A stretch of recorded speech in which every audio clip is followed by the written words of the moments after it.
திருச்சிற்றம்பலம். பொன்னம்பாரிக்கும்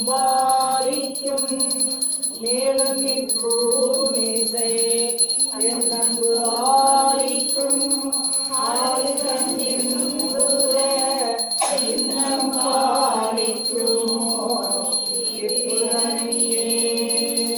செந்தில்லை வண்டிலாடி போற்றி போற்றி. சிற்றம்பலம். ஓம் வெற்றாகி விண்ணாகி நின்றாய் போற்றி. மீளாமையால் என்னை கொண்டாய் போற்றி. ஊற்றாகி உள்ளே ஒழித்தாய் போற்றி. ஓவாத சத்தத்து ஒளியே போற்றி. ஆற்றாகி அங்கே அமர்ந்தாய் போற்றி. ஆரங்கம் நாள் வேதமானாய் போற்றி. காற்றாகி எங்கும் கலந்தாய் போற்றி. கைலை மலையானே போற்றி போற்றி. உறங்காது இருந்தாய் போற்றி. ஓதாதே வேதம் உணர்ந்தாய் போற்றி. எல்லாய் இலங்கை தோன்றே போற்றி. இறைகளால் வைத்து வந்த ஈசா போற்றி. பண்டாய் இசையின் சொல் கேட்டாய் போற்றி. பண்டே என் சிந்தை புகுந்தாய் போற்றி. கண்ணாய் கண்ணிலாய் போற்றி. கைலை மலையானே போற்றி போற்றி. ஈசனடி போற்றி. எந்தையடி போற்றி. ஈசனடி போற்றி. சிவன் சேவடி போற்றி. நேயத்தே இந்திரன் மலனடி போற்றி. மாய பிறப்பதற்கும் மன்னனடி போற்றி. சீரார் பெருந்துரை நம் தேவனடி போற்றி. ஆராத இன்பம் அருளும் மழை போற்றி போற்றி. ஊழியர் கோன்ற தொழித்த புகழியர் கோங்கள் போற்றி. ஆழிசை கல்விதத்தில் அணிந்த பிரானடி போற்றி. வாழி திருநாவலூர் மண்டலம் போற்றி. ஊழிமணி திருவாத உதர திருத்தாள் போற்றி. பிள்ளை வாழந்தனரே முதலாக சீர்படைத்த கொல்லையலாம் திருத்தொண்ட தொகையார் பதம் போற்றி. கொல்லையவர் புராண கதை உலகைய விரித்துரைத்த செல்வமணி குன்றத்தோ சேக்கினார் அடி போற்றி. ஈராண்டில் சிவஞான பெற்றிருந்ததை கண்டார் நினைத்தால் போற்றி. நாராயண பல்கலையார் கல் புரிந்த நந்தினற்றால் போற்றி. நீராண்ட கடல் நகர் அறிஞான சம்பந்த நினைத்தால் போற்றி. ஸ்ரீராண்ட பிள்ளைகள் மாவதியார் செல்வந்தால் போற்றி போற்றி. கற்பனை கடந்த கோடி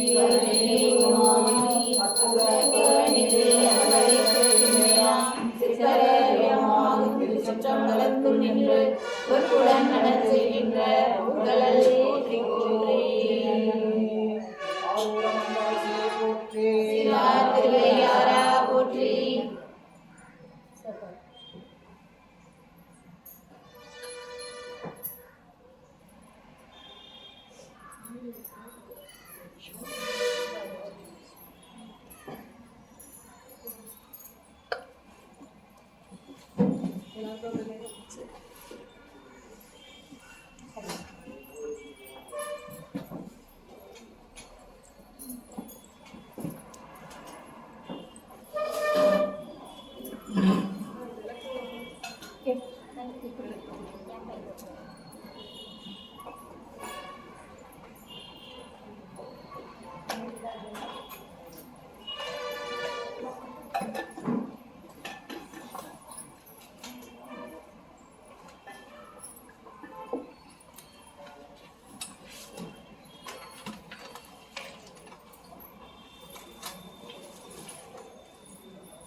சிற்றம்பலம்.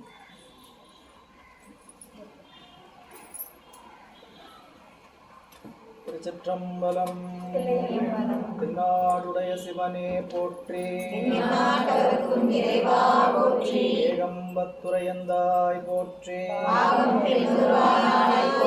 காவாய் கனகத்திரளே போற்றி. அரசனே அன்பர்க்கடியனேனுடையப்பனே ஆவியோடு ஆக்கை புரை புரை கனிய புகுந்து நின்றுருக்கி பொய்யிருள் கடிந்தமை சுடரே திரை பொறாமண்ணும் அமுதத்தின் கடலே திருப்பெரும் துறைபுரை சிவனே உரை உணர்வரந்து நின்றுணர்வதோர் உணர்வே உரைக்குமாறு உணர்த்து. சைவத்தின் மேல் சமயம் வேறு இல்லை, அதில் சார் சிவமாம் தெய்வத்தின் மேல் தெய்வம் இல்லைனும் நான் மறை செம்பொருள் வாய்மை வைத்த சீர்திரு தேவாரம் திருவாசகமும் உய்வை தரச் செய்த நால்வர் பொற்றாள் என் உயிர்த்துணையே. தெளிவு குருவின் திருமேனி காண்கள், தெளிவு குருவின் திருநாமம் செப்பல், தெளிவு குருவின் திருவார்த்தை கேட்கள், தெளிவு குரு குரு சிந்தித்தல் தானே.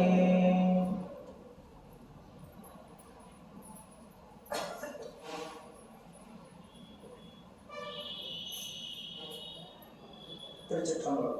நண்பர்களே, எல்லாம் வல்ல இறைவனுடைய அருட்பெரும் கருணையினாலும் நாயன்மார் பெருமக்களுடைய குருவருடன் முன்னின்று அருள் செய்ய சக்கரவர்த்தி தபராச யோகி என்னும் மிக்க திருமூலர் அருளி செய்த திருமந்திரமாகிய ஞான நூலினை தொடர்ந்து ஓதுவதற்கும் சிந்திப்பதற்கும் வழிபாடு செய்வதற்கும் குருவருடன் திருவருடன் நமக்கு வாய்ப்பை வழங்கியிருக்கின்றது. அந்த வகையில் குருவருடையும் திருவருடையும் மனம் மொழி மெய்களால் வழங்கி இந்த அருமையானதொரு வாய்ப்பை நல்கியிருக்கக்கூடிய அடியனை இந்த ஞானச்சென்னரில் ஆற்றப்படுத்திய ஆசிரியர் பெருந்தகையின் திருவடிகளையும் அருட்குருநாதர் ஐயாவின் திருவடிகளையும் மனமொழி மெய்களால் வணங்கி இஞ்ஞான சிந்தனையை சிந்திக்க எழுந்தருளி இருக்கக்கூடிய அத்தனை அன்பர் பெருமக்களின் திருவடி தாமரைகளுக்கும் வழிபாடு வணக்கங்களை விடுத்தாக்கி நாம் இன்றைய சிந்தனைக்கு செல்வதற்கு முன்னதாக நாம் திருமூலநாத நாயனார் தேவநாயனாருடைய இந்த நூலை சிந்திப்பதற்கான முறையில் நாம் வகுத்து கொண்டிருக்கக்கூடிய குருவருள் உணர்த்திய வகையில் மூலம் உபதேசம் செய்த 30 உபதேசம் என்று சொல்லக்கூடிய பகுதியை பாராயணம் செய்துவிட்டு பிறகு நாம் ஒரு நிமிடம் ஏவநியமம் என்கின்ற வகையில் நம்மை நிறுவிக்கொண்டு இன்றைய சிந்தனைக்குள் செல்லலாம் என்று கருதுகிறேன்.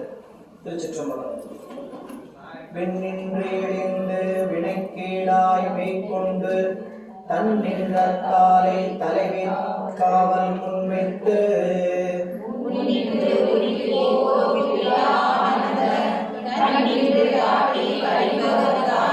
கலிம்பருத்தான் எங்கள் கண்ணுதல் நந்தி, கலிம்பருத்தான் அருட்கண் விழிப்பித்து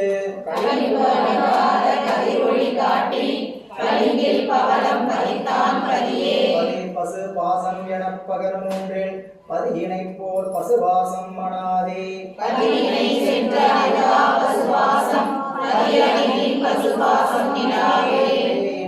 கடல் போர் கடல் போல இம்மெய்யினும் கோயிலிருந்து குடிகொண்ட கோன் நந்தி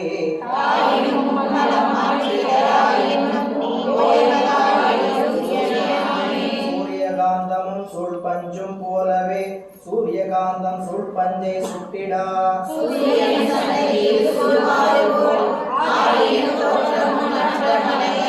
பலன்கள் 5ஆம் என மாற்றி அருளி தலம் கலைந்தான் அச்சதாசிவமான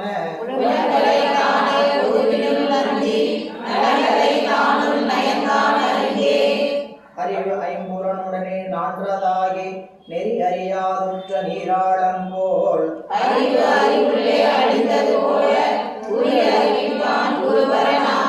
ஆமேவு பால்வினை பெருக்கின்ற அன்னம் போல் தாமே தனிமண்டில் தன்னம் தனி நித்தம்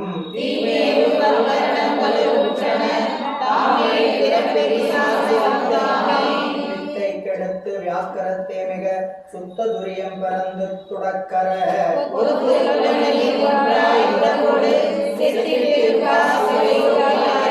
சிவயோகமாவது சித்த சித்த என்று தவயோகத்துள் புகுந்து தன்னுடைதானாய்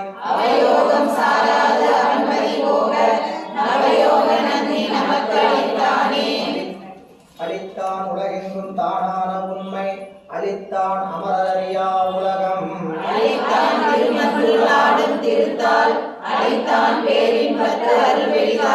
வெளியில் வெளிபோய் விரவியவாறும் அடியில் அடிபோய் அடங்கியவாறும்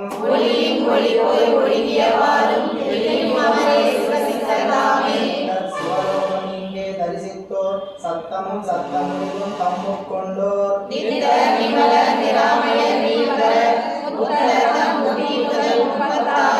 ஒவ்வொருவாரும் படிமுட்டி ஏனியாய் ஒப்பிலா ஆனந்த துள்ளொளி புக்கு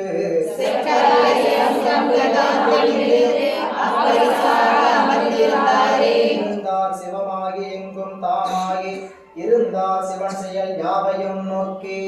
இருந்தார் முக்காலத்து இயல்பை குறித்து அங்கிருந்தார் இழிவு வந்து எய்திய சோம்பே. சோம்பர் இருப்பது சுத்த வெளியிலே, சோம்பர் கிடப்பதும் சுத்த வெளியிலே. சோம்பர் உணவு சுருதி முடிந்திடம், சோம்பர் கண்டார் அச்சுறுதி கண் தூக்கமே. தூங்கிக் கண்டார் சிவலோகமும் தம்முள்ளே, தூங்கிக் கண்டார் சிவயோகமும் தம்முள்ளே. தூங்கி கண்டார் சிவபோகமும் தம்முள்ளே, தூங்கி கண்டார் நிலை சொல்வது எவ்வாறே. எவ்வாறு காண்பான் அறிவு தனக்கு எல்லை, அவ்வாறு அருட்செய்வன் ஆதி அரண்டானும். ஓவாத நல்லுரிமை காண ஆடிடும், செவ்வானில் செய்ய செழுஞ்சுடர் மாணிக்கம். மாணிக்கத்துள்ளே மரகதச் சோதியாய், மாணிக்கத்துள்ளே மரகத மாடமாய். ஆணி பொன் மண்மணில் ஆடும் திருக்கூத்தை பேணித் தொழுதென்ன பேறு பெற்றாரே. பெற்றார் உலகில் பெரியார் பெருநெறி, பெற்றார் உலகில் பிறவா பெரும்பயன். பெற்றார் மண்ணில் பிரியா பெரும்பேறு, பெற்றார் உலகுடன் பேசா பெருமையே. பெருமை சிறுமை அறிந்து எம்பிரான் போல், அருமை அரிமை அறிந்து அறிவாரார். ஒருமையுள் ஆமை போல் உள்ளைந்தடங்கி, இருமையும் கெட்டிருந்தார் உரையற்றே. திரையற்ற பாலினுள் நெய் கலந்தார் போல, திரையற்ற சிந்தைனல் ஆரியன் செப்பும்.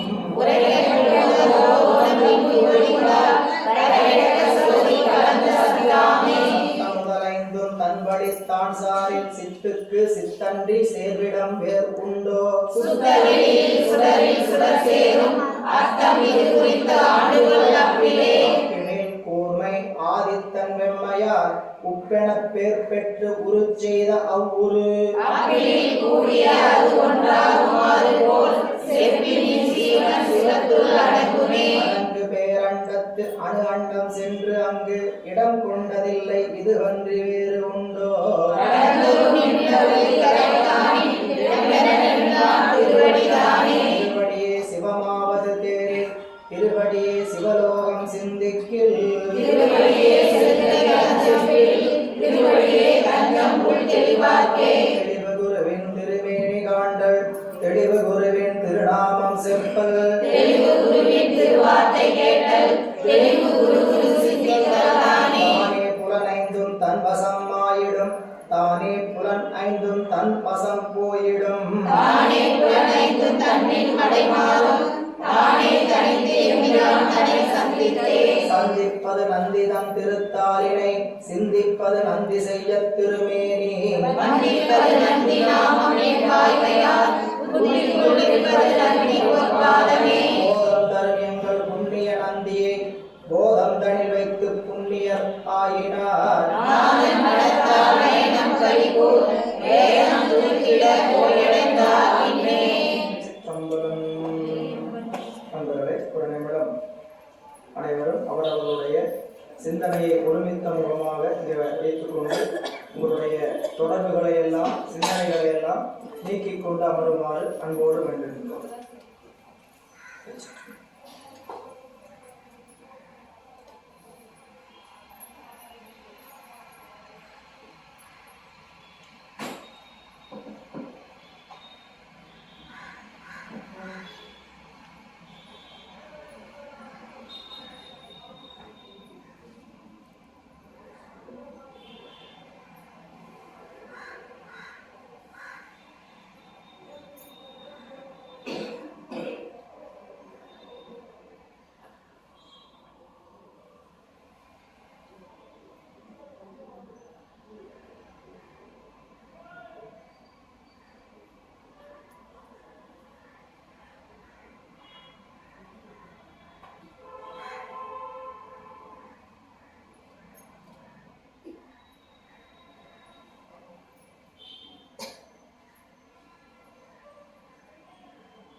நண்பர்களே, நாம் திருமூலர்களை செய்த அந்த ஞான நூலில் கடந்த வகுப்பில்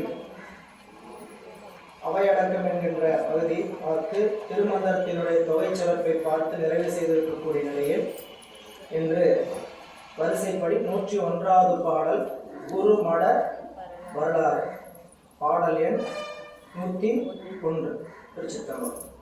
வந்த மடம் 7 மன்னும் சன்மார்க்கத்தின் முந்தி உதிக்கின்ற மூலன் மடவரை தந்திரம் 9 சாரு 3000 சுந்தர ஆகம சொல் முடித்தானே.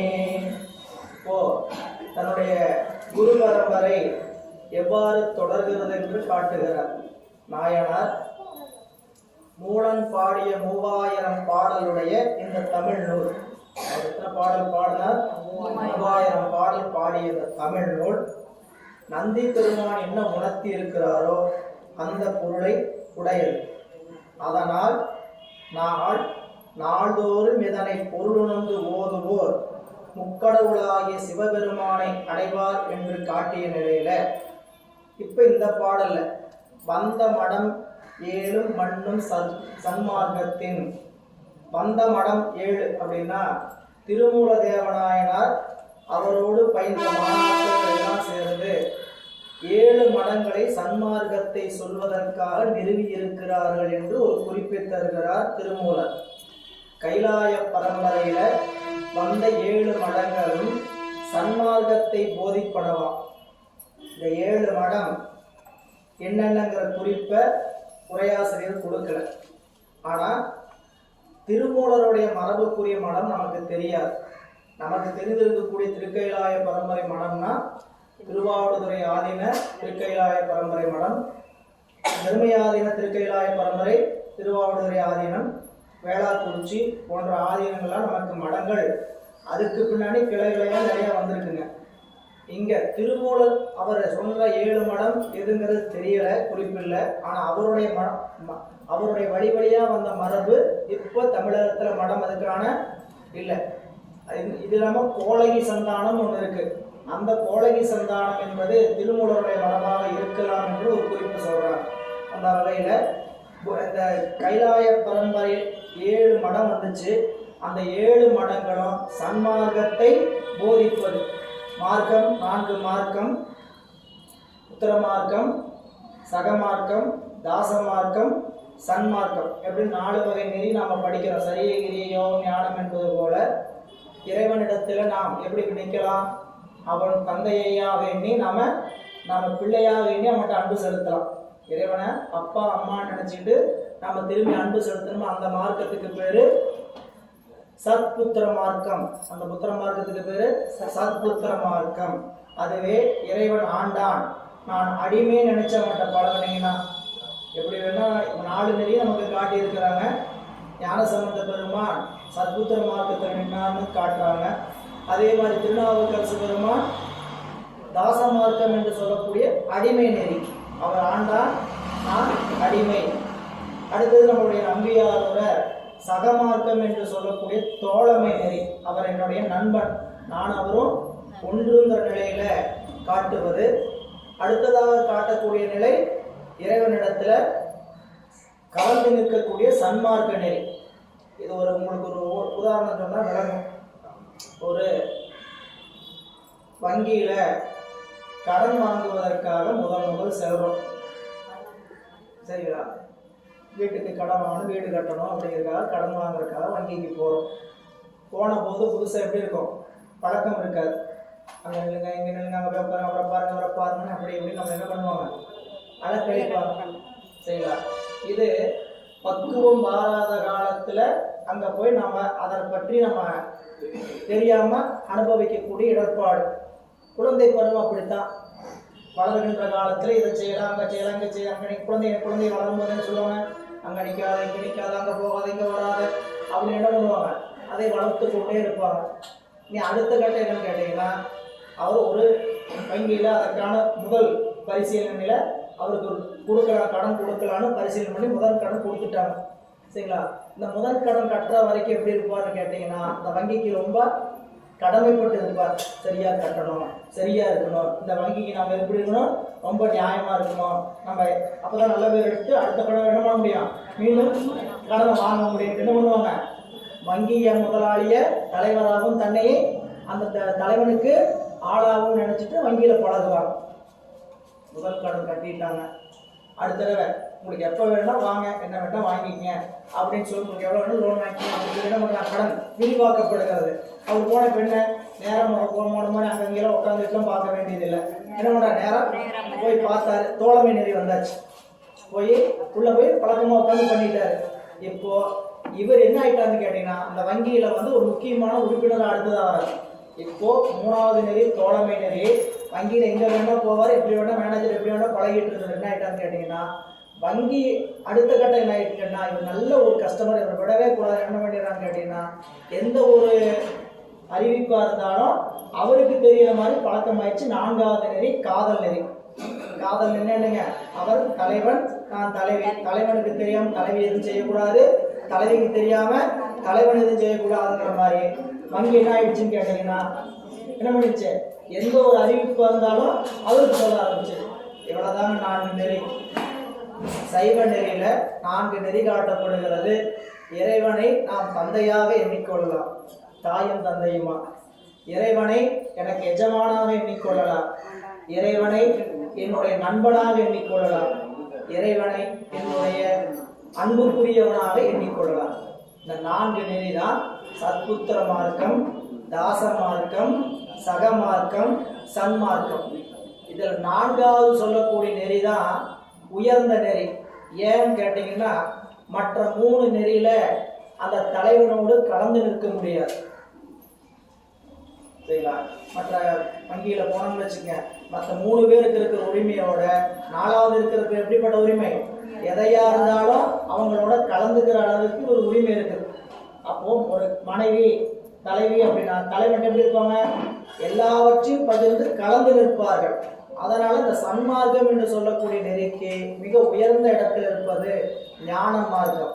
ஞான மார்க்கம் என்பது அந்த ஞான மார்க்கத்தை தான் 7 மடங்களும் சொன்னது அப்படின்னு சொல்றார். பாடல் வரியா பார்த்தீங்கன்னா, முதல் வரியில வந்த மடம் 7, வந்த மடம் 7 மடங்கள் திருக்கைலாயத்திலிருந்து விரிந்தது.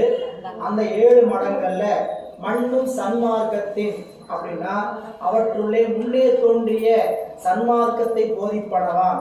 முந்தி உதிக்கின்ற மூலன் மடம் வரை, முந்தி உதிக்கின்ற மூலன் மடம் வரை அப்படின்னா அவற்றுள்ளே முன்னே தோன்றிய மூலன் மடத்திலிருந்து வந்த ஆசிரியர் வரை. எல்லாத்துக்கும் முன் தோன்றிய மடம் திருமூலர் மடம். ஏன்னா அவங்க வந்து காலத்தினால ரொம்ப பின்பட்டு இருக்கிறவங்க. நமக்கு திருக்கைலாய பரம்பரைன்னு பார்த்தீங்கன்னா அதுவும் காலத்தால் முற்பட்டதுதான். நந்தியம் பெருமான் வந்து எப்போ உபதேசம் செய்தார் அப்படிங்கிற காலக்கணக்கே கிடையாது. நமக்கு மெய்கண்டாருக்கு உபதேசம் செய்த நூற்றாண்டு 13ஆம் நூற்றாண்டு, அது புறச்சந்தான மரபு திருக்கைலாய பரம்பரை.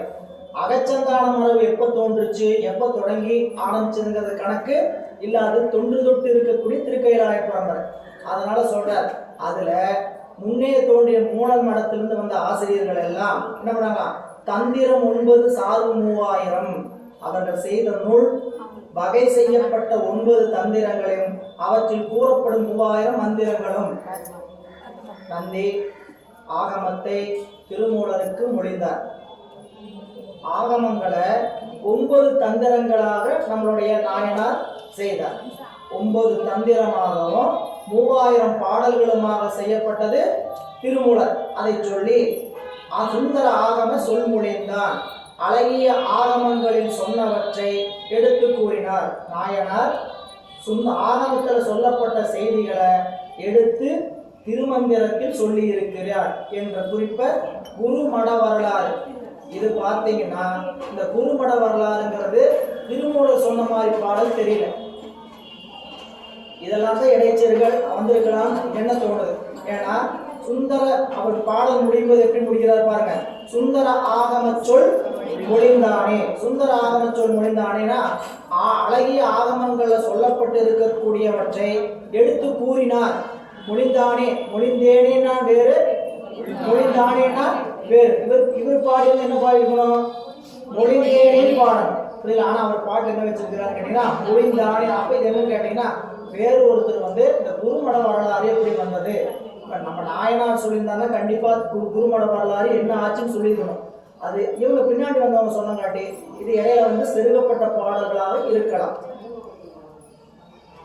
கலந்தருள் காலாங்கர் நம்பால் அகோரர் நலம் தரு மாளிகை தேவர் நாதாந்த குலங்குள் பரமானந்த போகதேவர் நிலம் திகழ் மூல நிராமயத்தோரே. இந்த பாடல்ல பிறவி நோய் நீங்கினாங்க நாங்கெல்லாம் அப்படின்னு ஒரு குறிப்பு சொல்றார். இந்த பாடலும் திருமூலர் சொன்னதாக தெரியல. பாடல் முடிக்கும் போது பாருங்க, நிராமயத்தோரே, அவர்கள் எல்லாம் நிராமயம்ன்றதுங்க பிறவி அற்றவர்கள். யாரெல்லாம் பிறவி அற்றவர்கள்? இந்த குருமட வரலாறு குருமடத்தின் வழியாக வந்திருக்கக்கூடியவர்கள் 7 பேரை சொல்றார். கலந்தருள் காலாங்கர், சிவானந்தத்தில் திளைத்திருக்கும் காலாங்கர். கலந்தருள் என்னதுங்க? சிவானந்தத்தில் கலந்திருக்கக்கூடிய காலம். அது ஒவ்வொருத்தரும் கொண்டு கொடுக்கணும். கலந்தருள் காலாங்கர், கலந்தருள் அகோரர், கலந்தருள் மாளிகை தேவர், கலந்தருள் நாதாந்தர். இது ஒவ்வொன்றையும் அந்த கலந்தருள் என்ன கேட்டீங்கன்னா சிவானந்தத்தில் கலந்து திளைத்துக் கொண்டிருக்கக்கூடிய யோகிகள். அவங்களாம் யாருன்னா காலாங்கர், அதற்கு பின்னால் அகோரர், திருமாளிகை தேவர். திருமாளிகை தேவரும் திருமூலருடைய மரபில் வந்தவர் தான் என்று கூறப்படுகிறது. ஏன்னா அவரும் திருவாவடுதுறையில தான் வாழ்ந்து திருவதாரம் செய்து இறைவன் முக்தி அடைஞ்சார். திருமாளிகை தேவர் நமக்கு 27 நூலாசிரியர்ல ஒருத்தர். 12 திருமுறையில 11ஆம் திருமுறையில ஒரு சேத்திர வெண்கோவைன்னு ஒரு பாடிக்கிறார். சேத்திர வெண்பாண்டு 24 பாடல் நிலையாமை பற்றி சொல்லக்கூடியது. அது ஐயடியில் காணல் பாடினது. திருமாளிகை தேவர் 9ஆம் திருமுறையில் நம்மளுக்கு என்ன பாடியிருக்கிறார்?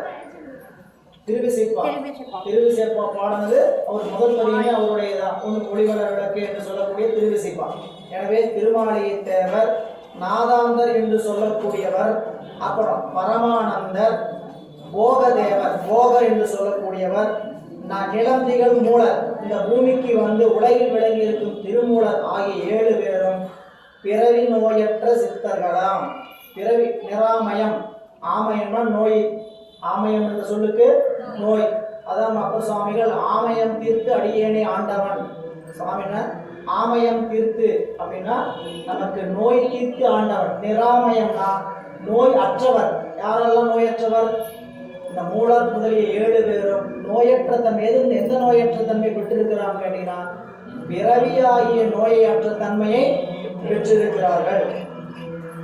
இனி அடுத்த பகுதிங்க குருமட வரலாறுக்கு அப்புறம் மும்மூர்த்திகளின் முறைமை அப்படின்னு காட்டார்.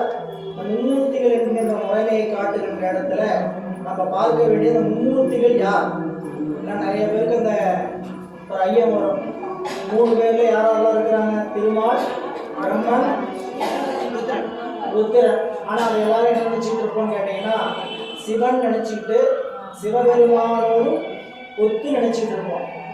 சிவம் என்கின்ற பரம்பொருள் வேறு, சிவபெருமானை போல உருவம் பெற்று வைக்கக்கூடிய ருத்திரன் வேறு. இந்த வேற்றுமையை விளங்கணும். இவங்க திருமால், பிரம்மன், ருத்திரன் என்று சொல்லக்கூடியவங்களா எந்த உலகத்தில் இருக்கிறார்கள், அவங்க இருக்கக்கூடிய இடம் எங்க, அவங்களுடைய நிலை என்ன அப்படின்னு கேட்டு நாம் தெரிஞ்சுக்கணும். ஏன்னு கேட்டீங்கன்னா சிவபெருமானை தவிர அனைவருமே உயிர் வர்க்கம் தான். சிவபெருமானை தவிர அனைவருமே உயிர் வர்க்கம் தான். அவங்க அனைவருமே தவத்தின் காரணமாக அந்த பதத்தை பெற்றிருக்கிறார்கள். அதை விளக்கறதுக்காக மும்மூர்த்திகளின் முறைமை என்கின்ற பகுதியை வச்சிருக்கிறாரு. அது பாடலில் 103. அளவின் இளமையும் சந்தத அந்தமும் ஏறும் அளவியல் காலமும் நாளும் உணரில் அளவிடம் சங்கரன் நன்னடியா சொல் அளவில் பெருமை அறி அயற்காமே. இந்த பாடல் இறைவன் செய்கின்ற ஐந்தொழில் எப்ப செய்ய தொடங்கினாரு, இது எப்ப முடியும்? ஐந்தொழில் இறைவன் செய்ய தொடங்கி இருக்கிறார் உயிர்களுக்காக. அந்த உயிர்களுக்காக செய்ய தொடங்கிய ஐந்தொழில் எப்ப தொடங்கிற்று, எப்ப நிறைவு பெறும் அப்படின்னா அவன் செய்கின்ற ஐந்தொழிலுக்கான தொடக்க காலமும் கிடையாது, முடிவு காலமும் கிடையாது. அப்படின்னு ஒரு பாடலை வச்சு அப்படி செய்யக்கூடிய சிவம் அவர் எல்லாவற்றிற்கும் மேலாக இருக்கக்கூடிய பரம்பொருள். அதான் இந்த பாடல்ல அளவில் இளமையும் அப்படின்னா என்றும் ஒழியாது செய்கின்ற படைப்பு. இங்க இளமைன்னு சொன்னது எதை குறிக்குதுன்னு கேட்டீங்கன்னா படைப்பை குறிக்கிறது. அதுதான் நீங்க திருமூலர் திருமந்திரம் படிக்கும்போது நம்ம என்ன படிக்க போறோம்னு கேட்டீங்கன்னா அதுக்குள்ள இருக்கக்கூடிய சூட்சுமத்தை தான் படிக்க போறோம். பாடல் பார்த்தா ரொம்ப எளிமையா 4 வரையில 4 சொல்லு இருக்கும், சரிங்களா? ஆனா அவர் சொல்லியிருக்கக்கூடிய பல விஷயம் சூட்சுமமா மறைந்து இருக்கக்கூடியது. வெளியே பார்த்தீங்கன்னா அந்த சொல்ல வந்து வேற மாதிரி வச்சிருப்பார். அதனால இங்க அளவில் இளமையும் அப்படின்னு சொன்னா என்றும் ஒழியாது செய்கின்ற படைப்பு. அந்தமும் முடிவு, அது அழித்தல். ஈறு என்று சொல்லக்கூடிய ஒன்று, அந்தமும் ஈரும். என்றும் ஒழியாது செய்கின்ற படைப்பும் காப்பும் அழிப்பும் அருளும். அளவியல் காலமும். இந்த காலம்ங்கிறத என்ன சொல்றான்னு பார்த்தீங்கன்னா காலம் என்பதை அங்க எடுத்து காட்டும் போது அளவியல் காலம் என்பது இறைவன் செய்கின்ற அழிப்பு, இந்த முற்று. அப்ப 4 வரை சொல்ற அளவில் இளமை, அந்தம், ஈறு, காலம். இந்த காலம் என்பது இடையில நடக்கக்கூடிய காத்தல் தொழிலை குறிப்பது. படைத்தல் தொழிலை குறிப்பது இளமையும், காத்தல் தொழிலை குறிப்பது காலமும், அழித்தல் தொழிலை குறிப்பது ஈரும். அந்தமும் என்பது மறைப்பு தொழிலை செய்வது. அந்தம் என்பது மறைப்பு. அப்ப 4 சொல்ற என்றும் ஒழியாது செய்கின்ற படைப்பும் காப்பும் அழிப்பும் அருளும் என்ற 4ஐயும் ஆராயும் இடத்து, 4 உணர்ந்து இந்த 4ஐயும் ஆராய்ந்து பார்க்கும் இடத்து தளர்விலன் சங்கரன். இறைவன் 5 தொழில் செய்கிறான். சரி, நம்ம 4 தொழில் தான் சொல்லிக்கிறான், 4 தான் வச்சக்கூடாது. இறைவன் செய்வது 5 தொழில். புரியல? இந்த பாடலுக்கு தகுந்த மாதிரி எப்படி வச்சிருப்பாங்க, சில சொற்கள்லாம் விடுபட்டிருந்தா அதெல்லாம் உபலட்சணமா கொண்டு சேர்த்தணும். உபலக்கணம்னு பேர். சாப்பிட்டீங்களா எல்லாரும்? காலையில சாப்பிட்டீங்களா? சாப்பிடுவீங்களா? இல்லையா, நீங்க சாப்பாடு கொடுக்கலாம்னு சொன்னாங்க, ஆனா காலையில சாப்பிடாம வந்துருக்கோம். அப்படிலாம் ஒண்ணு இல்லை, எல்லாம் சாப்பிட்டு தானே வந்தோம் இல்லைங்களா? சாப்பிட்டோம். என்ன சாப்பிட்டீங்க? ஒவ்வொரு தினம் இட்லி சாப்பிட்டோம், சாப்பாடு சாப்பிட்டோம், தோசை சாப்பிட்டோம். இட்லி மட்டுமா சாப்பிட்டீங்க? சாப்பாடு மட்டுமா சாப்பிட்டு முடியும்? என்ன சாப்பிடுவீங்க? சாப்பாடோட சாம்பார், இட்லியோட சட்னி அப்படின்னு தனியா சொல்லணுமா? இட்லி சட்னி அப்படின்னு இட்லி சாப்பிட்டோம் அப்படின்னா கண்டிப்பா சட்னி தொட்டுதான் ஏதாவது தொட்டுதான். அதுக்கு பேர் உபலக்கணம் பேர். புரிஞ்சுதான் சொல்றேன். உபலட்சணம் அப்படிங்கிறது ஒரு பொருளை சொல்லலைன்னா அதை கொண்டு என்ன பண்ணணும்? ஏற்கணும், கொண்டு வந்து சேர்த்தணும், வருவிக்கணும். அப்படி உபலக்கணம் இறைவன் 5 தொழில் செய்கிறான். இப்போ ஒரு தொழில் செஞ்சாவே சலிச்சு போயிடுமா மாட்டோமா? ஒரே ஒரு தொழில் தான் செய்ய, 2 ஆயிடும், சலிச்சு போயிடும். காலையில ஆரம்பிக்கிறேங்க அந்த பாத்திரம் கழுவி சமைக்கிறதுக்கு, இரவு முடிஞ்சு படுக்கிற வரைக்கும் முடியவே மாட்டேங்குது. என்ன நேரம் பார்த்தாலும் இந்த பேசனுக்குள்ள ஏதாவது கிடந்துக்கிட்டே கிடக்குது அப்படின்னு சொல்றது பாரு. அது என்ன ஆகுது? சலிச்சு போயிடுது. சலிக்கிறது மட்டுமா நடக்குது? விகாரம் அடைகிறோமா இல்லையா? சலிக்கிறது மட்டுமல்ல, விகாரம் அடைகிறோமா இல்லையா? சலிப்பு வேலை செய்யறதுக்கு, விகாரம் என்னதுங்க? முடியாம போச்சப்பா, செஞ்சு உடம்பே ஆயிடுச்சு, முடியாம வேலை செஞ்சு ஓஞ்சு போயிட்டா, அது விகாரப்படுதல். சலித்தல் என்பது நேரம் பார்த்தாலும் கிடந்துகிட்டே கிடக்குது, நான் வேலைக்காரி பாத்திரம் தேய்க்கிற மாதிரி ஆயிட்டு வீட்டுல அப்படி என்ன ஆயிடும்? அதை பார்த்து சலிப்போம். அது மட்டும் இல்ல, வேலை செஞ்சதுனால என்ன ஆயிட்டோம்? ஓய்வடைஞ்சிடும். உடம்பு சலிச்சு உடம்பு வந்து களைப்பு வந்துடும். அப்படி களைப்பும் சலிப்பும் எத்தனை தொழில் செய்தா வருது? ஒரு தொழில் செய்தாவே வருகிறது. சிவபெருமான 5 தொழில் செய்கிறானே, அவனுக்கு வருமா வராதா? வராது. ஏன் வராதுன்னு கேட்டா, நாம் எல்லாம் நம்மளுடைய கைகளால் தொழில் செய்கிறோம், கரணங்களால் தொழில் செய்கிறோம், நாம உடம்பால தொழில் செய்கிறோம். நம்ம வேலை எப்படி செய்கிறோம்? உடம்பாலையும் கரணங்களாலையும். கைகளால் செய்கிறோம், கரங்களால் செய்கிறோம், கரணங்களால் செய்கிறோம், உடம்பால செய்கிறோம். கண்டிப்பா சலிச்சு சரிங்களா? கல்வி காரணங்கள் எப்படிப்பட்டது? சலிச்சு போயிடும். புரியுங்க? அவங்க ஆற்றலுக்கு தகுந்த மாதிரி ஒருத்தர் 8 மணி நேரம் வேலை செஞ்சா சலிச்சுவாங்க, ஒருத்தர் 16 மணி நேரம் வேலை செஞ்சு சலிச்சுவாங்க. சலிக்காத உடம்பையோ விகாரப்படாத உடம்பையோ இறைவன் நமக்கு கொடுக்கிறார். இல்லை, அப்போ நாம் எல்லாம் நம் கையால் வேலை செய்கிறோம். இறைவன் நங்கையால் வேலை செய்கிறான். நாம் நம் கையால் வேலை செய்கிறோம், அவன் எதனால வேலை செய்யறான்? நங்கையால் வேலை செய்ய. அந்த நங்கை யாருங்க? பாதியாக அமர்ந்து இருக்கக்கூடிய தன்னுடைய சக்தி அபின்னா சக்தி, பிரியாமல் இருக்கக்கூடிய அம்பிகை உமாதேவி சக்தி அருள். எதை சொன்னீங்கனாலும் ஆற்றல், எதை வச்சுக்கிட்டீங்கனாலும் அந்த உருவம் தனி உருவம் அல்ல.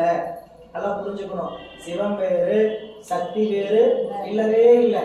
சரிங்களா? நம்மளுக்கு புரியறதுக்காக என்ன பண்ணிக்கிறாங்க கேட்டீங்கன்னா அப்படி காட்டுறாங்க. சிவமும் சக்தியும் தனித்தனியா வச்சாதான் நம்மளால முடியும், புரிந்து கொள்ள முடியும். சிவம் தான் செய்ய நினைக்கின்ற தொழிலை தன்னுடைய சக்தியின் வாயிலாக செய்கிறார்.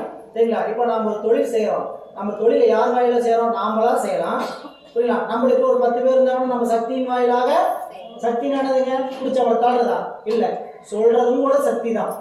புரியல? என்ன சொல்லினால எப்போ அங்க போப்பா, இன்னைக்கு நீ அங்க போ, நீ அங்க போ, இதெல்லாம் என்ன நம்முடைய சொல்லாற்றல்ங்கிற சக்தி, சொற்சக்தி. அதுபோல இறைவனுக்கு சக்தி அருட்சக்தி. அந்த அருட்சக்தியோடு இறைவன் பிரியாமல் இருக்கிறான்.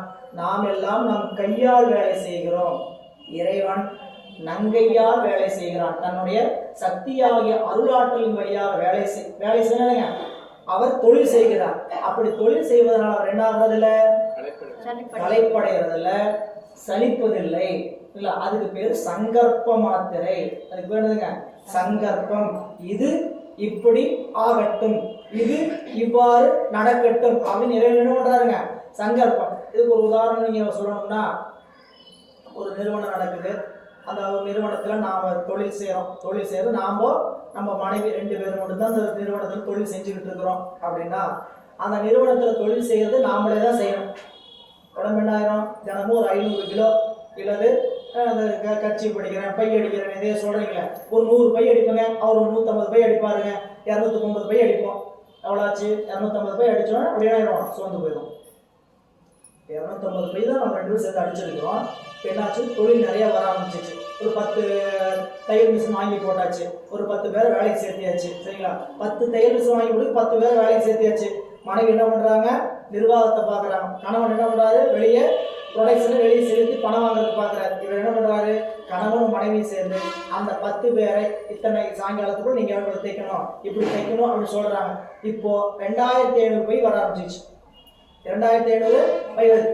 250 பை உற்பத்தி ஆன போது கணவன் மனைவி அந்த நிறுவனத்தோட முதலாளி ஓய்வு களைப்படைஞ்ச மாதிரியோ சளிப்படைஞ்ச மாதிரியோ இப்ப ஆவாங்களான்னு கேட்டா ஆக மாட்டாங்க. 2500 வருது, ஆனா என்ன ஆகுது? சளிப்பும் களைப்பும் அடையல. ஏன்னு கேட்டா இவங்க என்ன பண்ணல? கரணத்தினால் தொழில் செய்யல. கரணத்தால் தான் செய்யறாங்க, கைகளால தான் செய்யறாங்க, போறாரு வராரு நடக்கிறாரு. ஆனா முன்னால் செய்த அளவுக்கு கரணத்தை பயன்படுத்தல. இறைவனும் அது போல என்ன பண்றாருன்னு பார்த்தீங்கன்னா, ஐந்தொழில். எப்படிப்பட்ட ஐந்தொழில்? பிரம்மாண்டமான அதிவிசித்திரமான உலகம் இந்த உலகம். அப்படிப்பட்ட உலகத்தை படைத்திருக்க மூன்றும் தொடர்ச்சியில் ஒன்று என பேரித்து உலகம் விளங்குகின்றார்களே. இந்த பாடலையும் திருமாலையும் பிரம்மானையும் சிவபெருமான் செய்கின்ற ஐந்தொழிலினுடைய ஒரு தொடர்ச்சி என்று இந்த உலகத்தில் இருக்கிறவங்க உணர மாட்டாங்க. சிவபெருமான் வேறு, திருமால் வேறு, பிரம்மன் வேறுன்னு சொல்லி பிணைக்கிட்டு இருப்பாங்க. இதுதாங்க அறியும் அறனும் அறனும் ஒண்ணு, அறியாதவன் வாயில மண்ணு அப்படின்னு சொன்னது நம்ம உலகத்துல சொல்லக்கூடிய திருமால் அல்ல. சரிங்களா? நீங்க உலகம் என்னன்னா உயிர் வர்க்கம். நாம படிக்கிறது பூரா இந்த திருமால். நம்ம போய் இப்ப கும்பிடணும் இல்லைங்களா பெருமாள், அந்த பெருமாள் என்பவர் நம்மளை போல உயிர் வர்க்கத்தில் இருக்கக்கூடியவர்கள். நாம் எப்படி புண்ணியம் செய்ய ஒரு குறிப்பிட்ட இடத்துக்கு செல்றோமோ அதுபோல அவங்க பெரும் சிவ புண்ணியம் பண்ணியிருக்கிறாங்க. திருமால் சிவபெருமான செய்த பூசை, அவர் செய்த பெற்ற புண்ணியம் என்னது? 1000 மலர்கள் எடுத்து நாள்தோறும் வழிபாடு செஞ்சவர் திருமால்.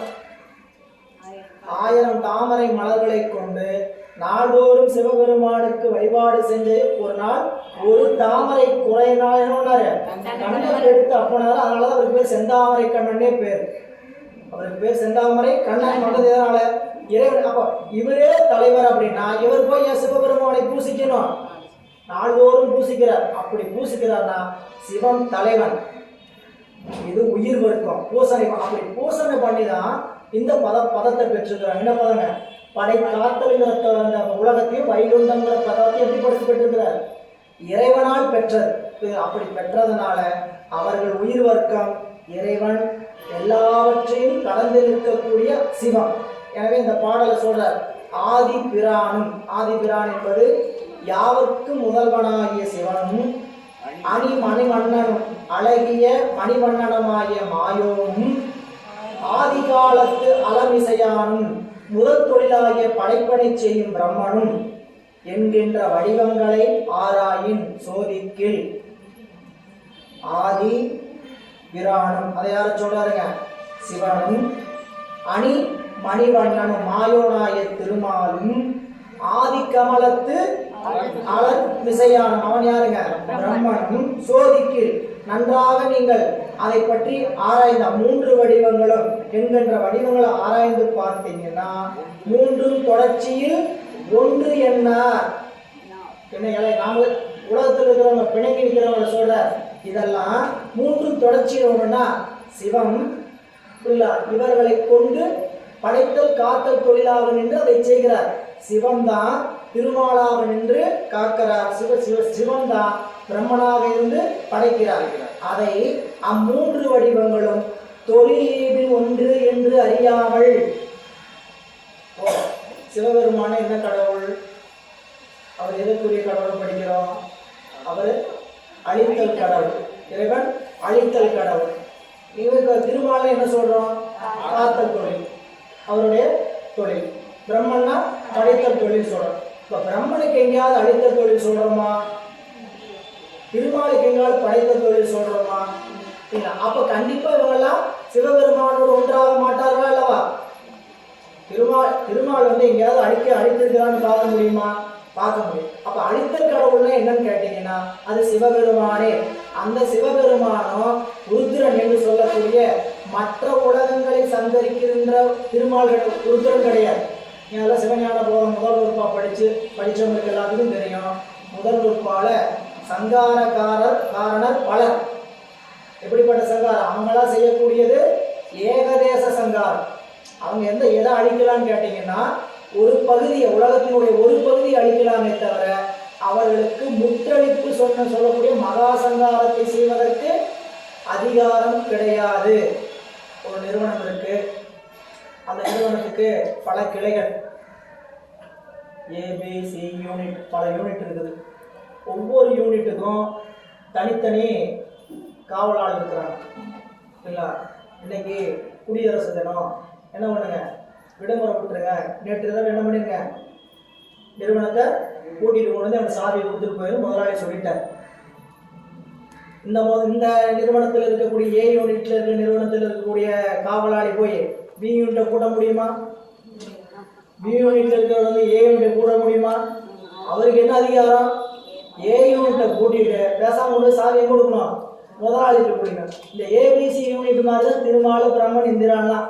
அவங்களுக்கு வேலை என்னன்னு கேட்டா அவங்க உலக அளவில் நின்றுக்கலாமே தவிர அவர்கள் மற்ற உலகங்களை படைப்பதோ காப்பதோ அழிப்பதோ இயலாது. அதனால இவங்க செய்யற தொழிலுக்கு பேரு ஏகதேசம், ஒரு குடை. புரியலா? இறைவன் எல்லா உலகங்களையும் முற்றளிப்பு செய்யக்கூடிய ஆற்றல் பொருந்தியவர். புரியலா? அதெல்லாம் முதல் உறுப்பாவில் நமக்கு மெய்கண்டார் காட்டியிருக்கிறத சிவஞானம் ரொம்ப அருமையா எடுத்து காட்டியிருக்கிறார். அதெல்லாம் அங்கே படிச்சு பார்க்கணும். சரி, இங்க பாத்தீங்கன்னா மூன்றும் தொடர்ச்சியில் ஒன்று என்ன? பேரித்து உலகம் பிணங்குகின்றார்களே, வேறு வேறு என்று சொல்லி உலகத்தார்கள் இகழி நிற்கின்றார்கள். இப்படி அவங்களுக்கு அறியாமை இருக்கு அப்படிங்கிறாங்க. நாமளும் இந்த மாதிரி வசனத்தை கேட்டுட்டு என்ன சொல்றேன் கேட்டீங்கன்னா மும்மூர்த்திகளும் ஒண்ணு. மும்மூர்த்திங்கிறது யாரும் முதல் தெரிஞ்சுக்குங்க. சரிங்களா? மும்மூர்த்தியில் இருக்கக்கூடிய சிவபெருமான் நாம் இந்த பாடத்துல படிக்கின்ற சிவபெருமான் கிடையாது. அந்த சிவம் எல்லாவற்றையும் கடந்து இருக்கக்கூடிய பரசிவம். இந்த மும்மூர்த்திகளை சொல்லக்கூடிய சிவபெருமான் போல உருவம் பெற்றிருப்பது பதிபுண்ணியத்தினால் சிவபெருமானை போல உருவம் பெற்றிருக்கக்கூடிய ருத்திரன். அந்த ருத்திரன் வேறு, மகா ருத்திரன் வேறு. இதை விளங்கி கொள்ளாம நம்ம இன்னும் கொஞ்சம் புரிஞ்சுக்கிற மாதிரி உலக நடையில சொல்லணும்னா செய்யலாம். இப்போ நீங்க திரைப்படம்னா பார்ப்பீங்க. இந்த திரைப்படத்தில் கதாநாயகன் நடிப்பார். கதாநாயகன் நடிக்கும் போது அவர் சண்டை போடும்போது, பறக்கும் போது, வரும்போதெல்லாம் கதாநாயகனா பறக்கிறார். சரிங்களா? என்ன பண்றாங்க? அதுக்கு ஒரு டூப் போடுறாங்க. என்ன அவரை போலவே முகம் பார்த்து அங்கிருந்து பறக்கும் போது அது மாதிரி இருக்கணும். இப்போ நாம என்ன நினைச்சுக்கிறோம், இந்த கதாநாயகன் தான் பறந்துகிட்டு இருக்கிறாரு, அவரு தான் அடிக்கிறான்னு தெரிஞ்சுக்கிறோமே. இது போல இறைவன் தன்னுடைய தொழில் அளித்த தொழில ஒரு பகுதியில செய்யறதுக்கு ருத்ரனுக்கு அதிகாரம் கொடுத்திருக்கிறார். எப்படி படைத்தலையும் காத்தலையும் பிரம்மாவுக்கும் திருமாலுக்கும் கொடுத்திருக்கிறாரோ அது போல அழித்த தொழில் ஒரு பகுதியை செய்யறதுக்கு யாரு அதிகாரம் கொடுத்திருக்கிறார், ருத்ரனுக்கு கொடுத்திருக்கார். அது எது போல, தன்னை போலவே வடிவம் கொடுத்து, தன்னை போலவே வடிவம் கொடுக்குது அப்படின்னு கேட்டீங்கன்னா அந்த சரியை கிரிய யோகத்தில் நின்னா அந்த அப்படி வடிவம் கிடைக்குங்கிறத அந்த நெறியில பார்க்கணும். சரியில் நின்னா என்ன கிடைக்கும், கிரியையில் நின்னா என்ன கிடைக்கும், யோகத்தில் நின்னா என்ன கிடைக்கும், ஞானத்தில் நின்னா இறைவன் என்ன கொடுப்பார் அப்படிங்கிறத நாம 4 பதங்கள் படித்தோம். சாலோகம், சாமீபம், சாரூபம், சாயுஜ்யம். அந்த சாரூபம் என்பது தாங்க இறைவனை போல வடிவம் பெறுவது. இறைவனாக முடியாது.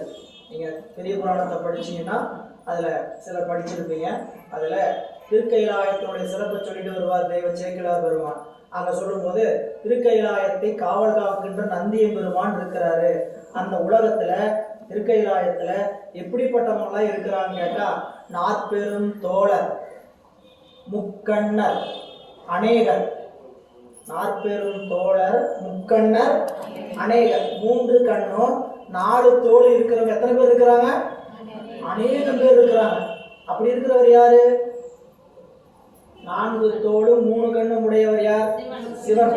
சிவபெருமான் ஒருவர் எப்படி அநேகரா இருக்க முடியும் அப்படின்னு கேட்டா இறைவனை போல அந்த தவத்தின் வாயிலாக உருவம் பெற்றவர்களை தவிர இந்த டூப்பு போட்டவர் எப்பயுமே கதாநாயகன் ஆக முடியும். சிவபெருமான் 5 தொழில் செய்தான்னு சொல்றாங்கல்ல, இப்போ அப்பயே திருமாலு பிரம்மன்லாம் ஒர்க் பண்றாரு, அவரே தான் 5 தொழில் செய்யறாரு.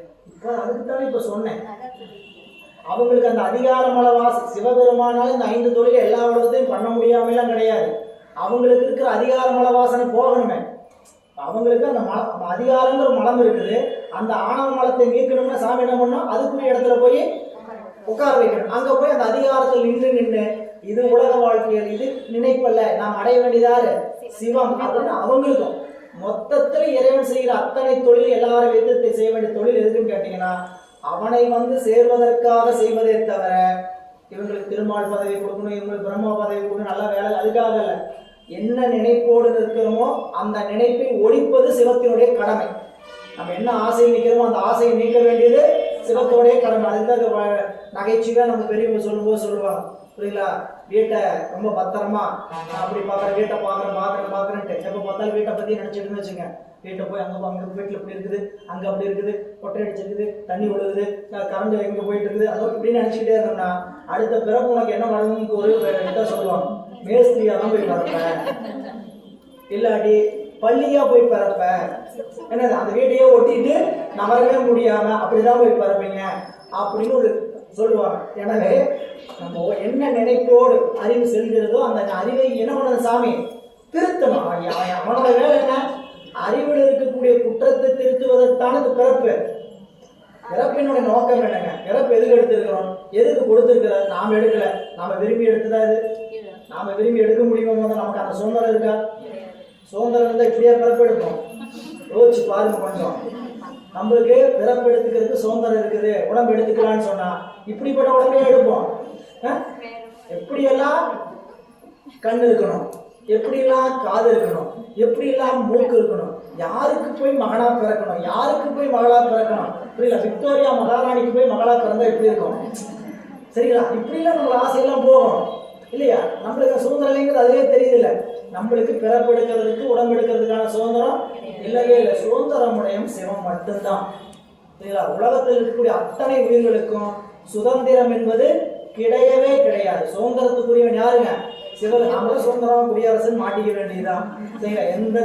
நான் வழக்கமா சொல்றேன், எந்த சுதந்திரம் நமக்கு கிடையாது. காலையில் சட்னி அரைக்கணும்னா கூட சுதந்திரம் கிடையாது, ஆசைப்பட்ட மாதிரி அரைக்க முடியாது, சரிங்களா? என்ன பண்ணோம், யாருக்கு என்ன பிடிக்கும் யோசிச்சு யோசிச்சு யோசிச்சு யோசிச்சு அரைக்கணும். நீங்க வெள்ளையை அரைச்சி வச்சீங்கன்னா அங்கிருந்து வருவான், என்ன பண்ணுவான், என்ன எப்போ பார்த்தாலும் வெள்ளையா தானா, சிவப்பு இல்லையா, பச்சை இல்லையா, கலர் தேங்காய் சட்னி தக்காளி சட்னியோட சொல்ல தெரியாது, என்ன பண்ணுவாங்க, நேரமா சொல்லிட்டு இருப்பான். அப்ப நம்மளுக்கு என்னன்னு கேட்டீங்கன்னா அந்த சுதந்திரமுடைய சிவன் ஒருவன் தான்.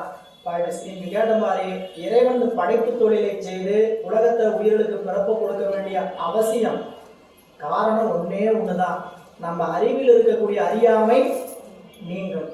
அறிவில் அறியாமை சூழ்ந்திருக்குது, அறியாமை நீக்கிறது அவருடைய வேலை வேலை. அது ஒரு பிறப்புல நடக்காதுங்கிறனால என்ன பண்றாருங்க, பல பிறப்புகளை செலுத்துறாரு. பல பிறப்புகளை செலுத்தும் போது அந்தந்த தொழிலுக்கு அவரவர்களை நியமித்து, இதனால இறைவனுக்கு சிவபெருமானுக்கு சுதந்திரத்துக்கு இழுக்கு வந்துருமோ? ஏங்க அவங்க கேட்ட கேள்வி அதுதான். சிவபெருமானுக்கு சுதந்திரத்துக்கு இதுக்கு இழுக்கு வந்துருமா? இதெல்லாம் 2ஆம் நூற்பாவுல வெய்கண்டார் சொல்றாரு. அதாவது இந்த செய்தியை சொல்லல, இந்த உலகம் எதிலிருந்து தோன்றுகிறது? உலகம் எதிலிருந்து தோன்றுதுங்க? மாயையிலிருந்து தோன்றுகிறது. ஆனா என்ன சொல்லப்படுது? இந்த உலகம் இறைவனிடத்திலிருந்து தோன்றுகிறது சொல்ற வழக்கம் உண்டு. புரியல? இறைவன் உலகம் இறைவனிடத்திலிருந்து தோன்றுகிறது. இறைவன் இருந்து உண்மையா தோன்றுது கிடையாது. ஏன்? இறைவன் இருந்து தோன்றினா உயிரினிடத்திலிருந்து, அதாவது அறிவு பொருளிடத்திலிருந்து சடம் தோன்றாது. தோன்றுமா? இந்த உலகம் ஜடம். சிவபெருமான் இருந்து உலகம் தோன்றுச்சுன்னு சொன்னா என்ன குற்றம் வந்துடும்? அறிவு பொருள் இருந்து ஜட பொருள் வந்ததன் ஆயிடுமா? அப்போ ஜடத்திலிருந்து ஜடம்தான் வரணும். இல்ல, அதனால உலகமாகிய சடம் எதிலிருந்து வந்தது? மாயை என்ற ஒரு பொருளிலிருந்து தான் வந்ததுங்க. புரியுதா? சரி, எங்க மாயையிலிருந்து தானே வருது. அப்புறம் சிவபெருமான் இருக்கு மாயே இந்த உலகத்தை படைச்சுக்குமே அப்படின்னா மாயை சடம், அது தானாக செய்யாது. இறைவன் மாயைங்கிற பொருளை வச்சுதான் இந்த உலகத்தை செய்வார். அப்ப இறைவனுக்கு இழுக்கு வந்துடுமோ? ஏன் வராதுங்க அப்படின்னு கேட்டா, ஒரு பெரிய நிறுவனம் 1000 பேர் வேலை பார்க்குறாங்க. அந்த நிறுவனத்துக்கு முதலாளி தினந்தோறும் என்ன பண்றாங்க, ரவுண்ட்ஸ் வர. புரியல? அந்த ரவுண்ட்ஸ் வரும்போது கீழே உற்பத்தி பொருளோ அல்லது குப்பையோ கிடக்குது. இதை அவர் என்ன பண்ணலாம்? கேட்பாங்க அப்படி கூப்பிட்டு யார் எடுக்க சொல்லலாம்? ஒரு வேலையாளர் எடுக்க சொல்லலாம். ஏன்? நான் முதலாளி, நான் போய் துணிஞ்சு இந்த குப்பையை எடுக்கிறதா, பொருள் எடுக்கிறதா அப்படின்னு நினச்சிக்கிட்டு அவர் ஆளை கூப்பிட்டு வேலை வாங்கலாம்ல. ஆனால் முதலாளி என்ன பண்ணுவார்னு கேட்டீங்கன்னா, தானே போய் எடுத்து குப்பையை இடத்துல போடுவார். பொருளை எடுத்த இடத்துல எடுத்து வச்சுட்டு போவார். அது எங்கே இருக்குமோ அங்கே வச்சுட்டு போவார். இதை பார்த்த 10 தொழிலாளி என்னவா, முதலாளியே வந்து எடுத்து வைக்கிறாருப்பா அப்படின்னு பார்த்த 10 தொழிலாளிக்கு அறிவு என்ன வேலை செய்ய ஆரம்பிச்சுன்னு கேட்டீங்கன்னா, இதை நாம ஒழுங்கா செய்யணும். அப்போ அவன் அது அவனுக்கு அவர் முதலாளிக்கு இருக்கா போய் போய் தன்னுடைய அறையில் போய் உட்காந்தாரு. மேனேஜிங் டைரக்டர் அறையில் போய் உட்காந்தாரு. செய்யலாம். 10 பேர் பேசுவாங்க, இவன் என்ன முதலாளி கீழே கடத்தெல்லாம் ஒதுக்கி வச்சுட்டு போறான் அப்படின்னு பேசுவாங்க. முதலாளிக்கு இழுக்கு வருமோ? இல்ல, பின்னாடி ஜிஎம் கூட வந்திருப்பாரு. ஜிஎம் போய் ரவுண்ட்ஸ் முடிச்சுட்டு அவரோட போய் என்ன பண்ணுவாருங்க, போய் அறையில் நிற்பாரு. ஜிஎம் பார்த்துட்டு இல்லை ஒரு முதலாளி அவங்க கூப்பிட்டு 4 பேர்த்து சொன்னா செய்ய போறாங்க அப்படின்னு நினைப்பாரு. இவருக்கு இன்னும் பெருமை அதிகம்தான் ஆகும். சரிங்களா? அப்போ இறைவன் ஒரு தொழிலை இறங்கி செய்வதனால அவனுடைய சுதந்திரத்துக்கு இழுக்கின்மை கிடையாது. இல்ல, அப்ப ஏன் இந்த படைத்த தொழிலுக்கு ஒரு ஆள், காத்த தொழிலுக்கு ஒரு ஆள் வச்சுக்கிறான்னு கேட்டீங்கன்னா, இறைவன் இயக்குதல் கர்த்தா. இல்ல, மற்ற கடவுளெல்லாம் ஏவுதல் கர்த்தா. இயக்குதல் கர்த்தா வேறு, ஏவுதல் கர்த்தா வேறு. இயக்குதல்னா அவங்களை இயக்கி இந்த தொழிலை நிகழ்த்துறது இறைவன். அந்த அப்படி இயக்கிறத கேட்டு செய்யறதுனால என்ன பண்றாங்க, திருமாலும் பிரம்மனும் ஏவுதல் கர்த்தா. சரிங்களா? இப்போ ஒரு கார் கம்பெனி இருக்கு, ஒரு பெரிய ஒரு ஷோரூம். சரிங்களா? அங்கே கார்லாம் தயார் பண்ணுறாங்க, உற்பத்தி பண்ணிட்டு இருக்கிறாங்க. உற்பத்தி பண்ணும்போது என்ன பண்ணுறாங்க, காரை எப்படி எப்படிலாம் தயாரிக்கணும் அதுக்குன்னு ஒரு சீஃப் மெக்கானிக் இன்ஜினியர் இருப்பார். சரிங்களா? அவருக்கு இந்த காரை இப்படி வடிவமைக்கணும்னு யார் கட்டளையிடுவாங்க, மெக்கானிக் போன்றவங்களுக்கெல்லாம் ஒரு சீஃப் மெக்கானிக் இருப்பார். அவர் என்ன பண்ணுவார், இந்த கார் இந்த மாதிரி வடிவமைக்கணும் அப்படின்னு சொல்லி மாடல் சொல்லி அதுக்கான புரோட்டோக்கால்லாம் கொடுத்துருவாங்க. இப்படித்தான் இருக்கணும் காருன்ட்டு. சரிங்களா? சாயங்காலத்துக்குள்ள 2 கார் தயாரிச்சிடணும், 10 கார் தயாரிச்சிடணும். இந்த மாதத்துக்குள்ள எத்தனை வெளியே போகணும், 500 கார் வெளியே போகணும், 1000 கார் வெளியே போகணும் அப்படின்னு ஒரு கோடு, ஒரு லிமிட்டேஷன் சொல்லிடுவாங்களோ சொல்ல மாட்டாங்களா? நீ எவ்வளோ வேணா உற்பத்தி பண்ண சொல்லிட்டு போவாங்க. முதலாளி என்ன சொல்றாரோ அந்த காருக்கு மேல ஒரு கார் கூட தயாரிக்குவார். அதுபோலதான் பிரம்மாவுக்கும் உலகத்துல என்ன வேலை செய்யணும்னே, எத்தனை உலகம் படைக்கணும், எத்தனை உயிர்களுக்கு உடம்பு கொடுக்கணும், அந்த உயிர்களுக்கு எப்படி உடம்பு கொடுக்கணும், இந்த கார் எப்படி இருக்குங்கிற மாதிரி அந்த உயிர்களுக்கு எப்படி உடம்பு கொடுக்கணும், என்னென்ன செய்யணுங்கிறது அத்தனையும் யார் வரையிருக்கிறாங்க, சிவம் வரையிருக்கிறார். ஏன் இத்தனை வேலையும் செய்யறாரா, சளிச்சு போக மாட்டாரா? அவர் என்ன பண்றாருன்னு கேட்டீங்கன்னா, எல்லாத்துக்கும் மெசேஜ் தான். இங்கிருந்து இப்படி ஆகும் நினைச்சாருன்னா பிரம்மனுடைய அறிவுல என்ன ஆகும்? சிவம் இப்படி சொல்லி இருக்கிறாரு, இப்படிதான் செய்யணும் என்ன ஆகும்? நீங்க ஒரே கம்ப்யூட்டர் தான் சரிங்களா, நிறுவனம் முழுக்க இருக்கும் சரிங்களா. இங்கிருந்து முதல்ல என்ன பண்ணுவாருங்க, மெசேஜ் ஒரு ஆர்டர் இப்படி செய்யுங்க அப்படின்னு தட்டுவார். எல்லாரும் காலைல வந்தால் லாக் பார்ப்பாங்க. லாக் பார்த்தோன்னே ஓ இப்படி செய்ய சொல்லியிருக்கிறார் புரியுங்க. இப்போ அப்படி செய்ய சொன்னதுனால அவர் சலிப்படைகிறதில்ல, விகாரம் அடைகிறதில்ல. இப்படி செய்ய சொன்னதுனால அவங்களை ஏற்று செய்யக்கூடிய ஏவுதல் கர்த்தாக்கள். எனவே இந்த பாடலை பாருங்க, இந்த மூன்று எது சொல்ல வந்தார்? சிவபெருமான் என்று சொல்லக்கூடிய பரசிவம் உலகத்தை இயக்குவதற்காக படைத்தல், காத்தல், அடித்தலுக்கு போன்றவற்றுக்கெல்லாம் ஒரே போல நியமித்து செய்து கொண்டிருக்கிறார். அந்த தொடர்ச்சியை உணராதவங்க என்ன நினைச்சுக்கிறாங்க? சிவமும் இவர்களும் வேறு வேறு என்று பிணங்குவது செய்து கொண்டிருக்கிறார்கள் அப்படின்னு காட்டுறார். அதனால மாலும் அயனும் இருவரும் பொருளால் சிவபெருமானின் வேறாயினும், திருமாலும் பிரம்மனும் பொருளால சிவபெருமானின் வேறாயினாலும் தொழிலோடு அவனோடு ஒருவரே என்று கூறுகிறார். தொழிலாளர் என்னதுங்க? இறைவன் செய்வதற்கு சொன்ன தொழிலை செய்வதில் அவர்கள் செய்வதனால தொழிலால் அவர்கள் ஒருவரே என்று அந்த பாடலை காட்டுறார்.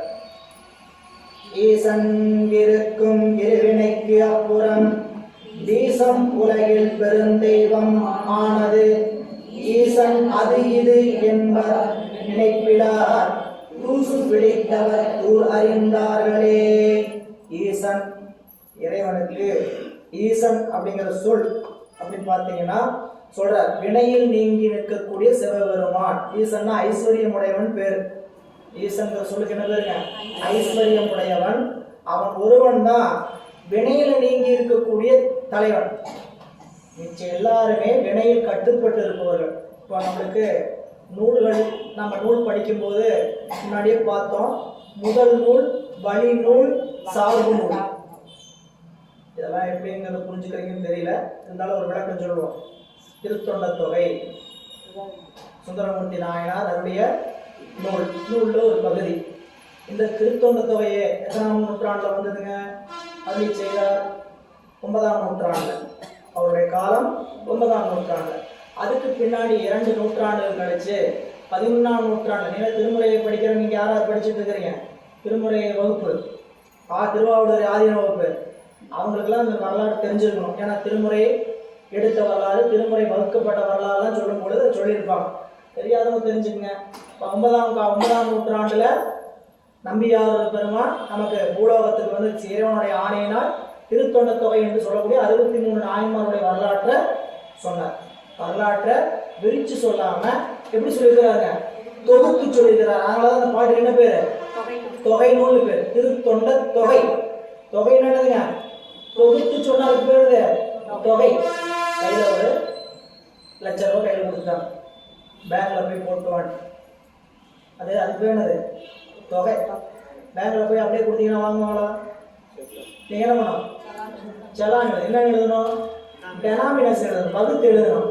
500 ரூபா நோட்டை எவ்வளோ வச்சிருக்கிறேன், 200 நோட்டை எவ்வளோ வச்சிருக்கிறேன், 100 ரூபா நோட்டை எவ்வளோ வச்சிருக்கிறேன், என்ன பண்ணணும்? வகுத்து எழுதணும். அதுக்கு பேர் தான் டெனாமினேஷன். சரிங்களா? அப்போ தொகைனா என்னது? தொகுத்து சொல்வது. அதில் விளக்கம்லாம் வரலாறுலாம் முழுமைக்கு இருக்காது. அப்படி அவர் தொகுத்து சொன்னதை 11ஆம் நூற்றாண்டுல நம்பியாண்டார் நம்பிகள் திருநாரையூர் பொல்லாப்பிள்ளையாருடைய அருளை பெற்று ராஜராஜ சோழன் வழியாக திருமுறை கண்டெடுத்து கொடுத்தவர்கள். அவர் என்ன பண்ணாருன்னு கேட்டீங்கன்னா 11ஆம் திருமுறையில திருத்தொண்டர் திரு அந்தாதின்னு ஒரு பகுதி வச்சிருக்கிறார். அதுக்கு பேர் வழி நூல்னு பேர். அவர் இப்ப திருத்தொண்டர் திருந்தாந்தாதி எப்படி 100 பாட்டு பாடியிருக்கிறாரு. 63க்கு 63 பாட்டு, ஒரு 1-2 பேருக்கு 2 பாட்டு இருக்கும். ஏறத்தாழ 100 பாட்டு இருக்கும். அது எப்படி? தொகையடியார் 9 பேர், அப்புறம் இசைங்க வரிசையா ராஜராஜ சோழன் இப்படி இருக்கிற எல்லாத்துக்கும் பாடியிருக்கிறார். அப்ப அந்த தொகை திருத்தொண்ட தொகையை முதல் நூலா வச்சுக்கிட்டு திருத்தொண்டர் திரு அந்தாதிங்கிற வழிநூலை பாடியவர் நம்பியாண்டார். சரிங்களா? அந்த தொகை நூலையும் வழிநூலையும் வச்சுக்கிட்டு 1 நூற்றாண்டு கழித்து அந்த நூலை விரித்து பாடியவர் பெரிய புராணம் பாடிய சேக்கிழார் பெருமான். அதுக்கு விரி நூல் பேர். முதல் நூலுக்கு தொகை நூல்னு பேரு, 2வது நூலுக்கு வழி நூல்னு பேரு, 3வது நூலுக்கு விரி நூல்னு பேர். முதல் நூல், வழி நூல், விரி நூல் அப்படின்னு சொல்லலாம். இல்லாட்டினா முதல் நூல், வழி நூல், புடை நூல், சார்பு நூல். ஏன்னா திருத்தொண்டர் புராணம் என்பது விரி நூல், புரியுங்களா?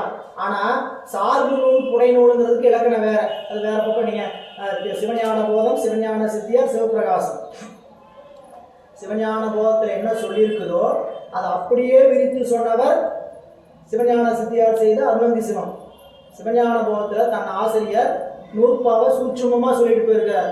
நூற்பால சொன்ன செய்தியை நமக்கு விரித்து 320 பாடலா கொடுத்தவர் சிவஞான சித்தியாருடைய அருணந்தி சிவம். அவருடைய மாணாக்கர் சிவஞான போதம் மெய்கண்டார் செய்தது, அவருடைய மாணாக்கர் செய்தது சிவஞான சித்தியார், அவர் அருணந்தி சிவம். அவருடைய மாணாக்கருக்கு மாணாக்கராகிய உமாபதி சிவம் செய்த நூல் சிவபிரகாசம். அதுக்கு புடை நூல்னு பேர். ஏங்க புடை நூல் வச்சாருன்னு கேட்டீங்கன்னா, சிவஞான போதத்தில் தன்னுடைய முதல் நூல் ஆசிரியர் சொன்னதையும், சிவஞான சித்தியார் தன் வழிநூல் சொன்ன ஆசிரியர் சொன்னதையும், ரெண்டுலையும் இருக்கக்கூடிய செய்திகளை எல்லாம் உள்வாங்கிக்கிட்டு அதில் இருக்கக்கூடிய கருத்துக்களையும் தான் தன்னுடைய குருநாதத்தை கற்ற யார் மணியான சம்பந்தத்தை கற்ற நூல்களையும் தனக்கு திருவருள் அறிவு என்ன உணர்த்தி இருக்கிறாரோ அதையும் சொன்னதுக்கு பெயர் உடைநூல்.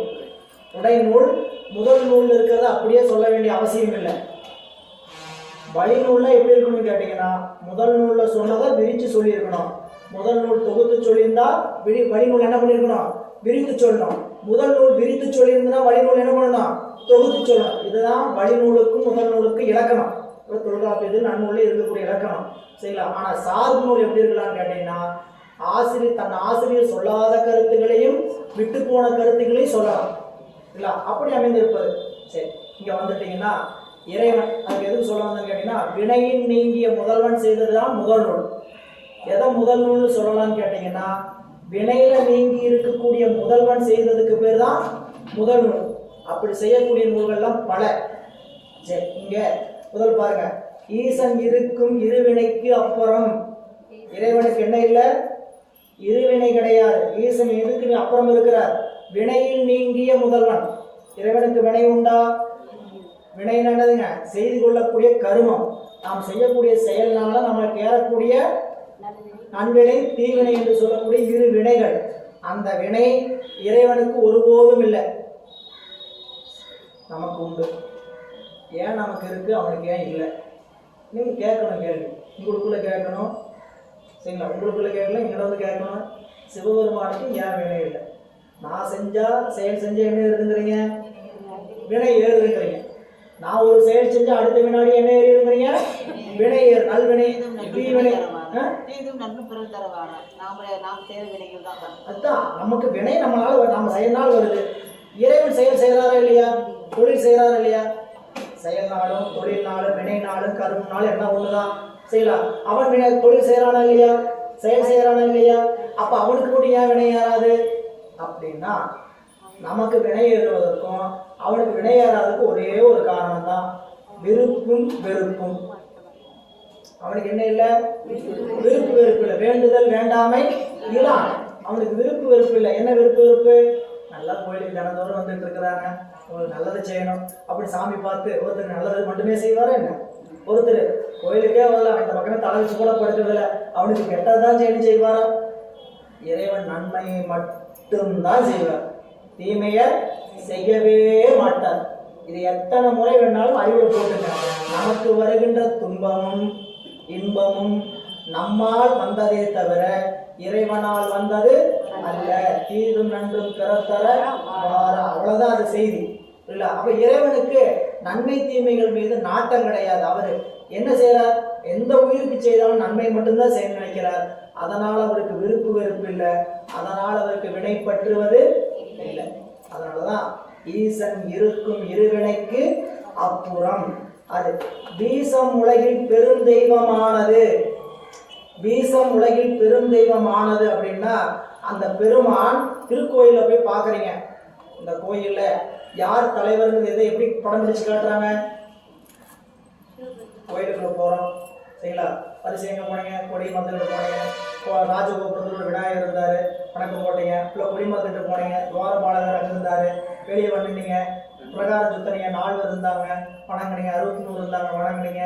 கோஷ்டமூர்த்தங்கள்லாம் இருந்தாங்க, திருமால், பிரம்மா, துர்க்கை போன்ற கோஷ்டம், நவகிரகம் எல்லாம் சுத்தி சுத்தி சுத்தி சுத்தி இருக்குது. சுத்தி சுத்தி யாரை பார்த்து இருக்குது? இறைவனை பார்த்து நிற்குது. சரிங்களா? இவங்களுக்கெல்லாம் இருக்கிற அறையினுடைய அளவு பாருங்க.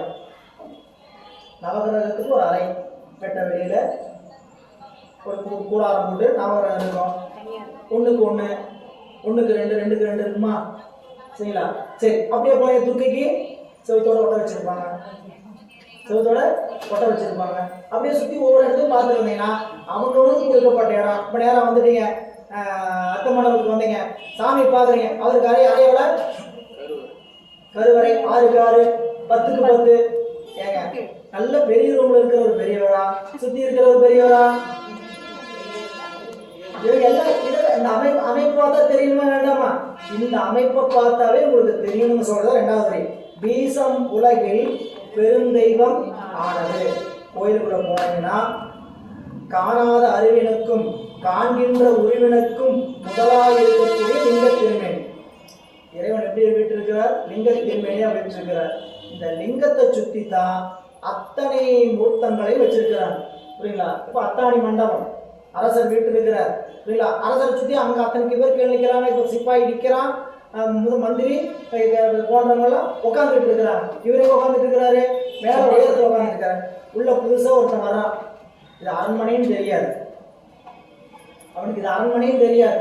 வரான், பொதுவாக வரான். அவனுக்கு உலக நாலேஜே இல்லை. வந்து பார்த்தான், கீழே உட்காந்துட்டு இருக்கிறாங்க, நின்றுட்டு ஈட்டியை பிடிச்சி நின்றுட்டு இருக்கிறாங்க. இவங்களெல்லாம் பார்த்தான். சில பேர் இங்கே கீழே இருக்கை போட்டு அவங்களுக்கான இருக்கை பார்த்தாவே தெரியுது. சரிங்களா? அதெல்லாம் ஒன்றும் பிரம்மாண்டமாக இல்லை, உட்காருக்கு தேவையான இருக்க. மேலே ஒருத்தர் மேடையில் உட்காந்துட்டு இருக்கிறார். அவரோட இருக்கை எப்படி இருக்குது? பிரம்மாண்டமாக சிம்மாசனம் போட்டு பவளமெல்லாம் பதிச்சு, பளிங்கெல்லாம் பதிச்சு, முத்து மரகமெல்லாம் பதிச்சிருக்குது. உள்ளே வந்தோடனே பார்த்தோன்னே நமக்கு என்ன தெரியும்? இந்த ஏரியாவுக்கு அவர் தான் டான். இந்த ஏரியாவுக்கு, இந்த ஏரியாவில் யார் டானு? இவரு தானே சொல்லணுமா? உள்ள வந்தோடனே சொல்லணுமா? பார்த்தோடனே தெரியணும் இல்லையா? அதை தாங்க 2வது சொல்றார்.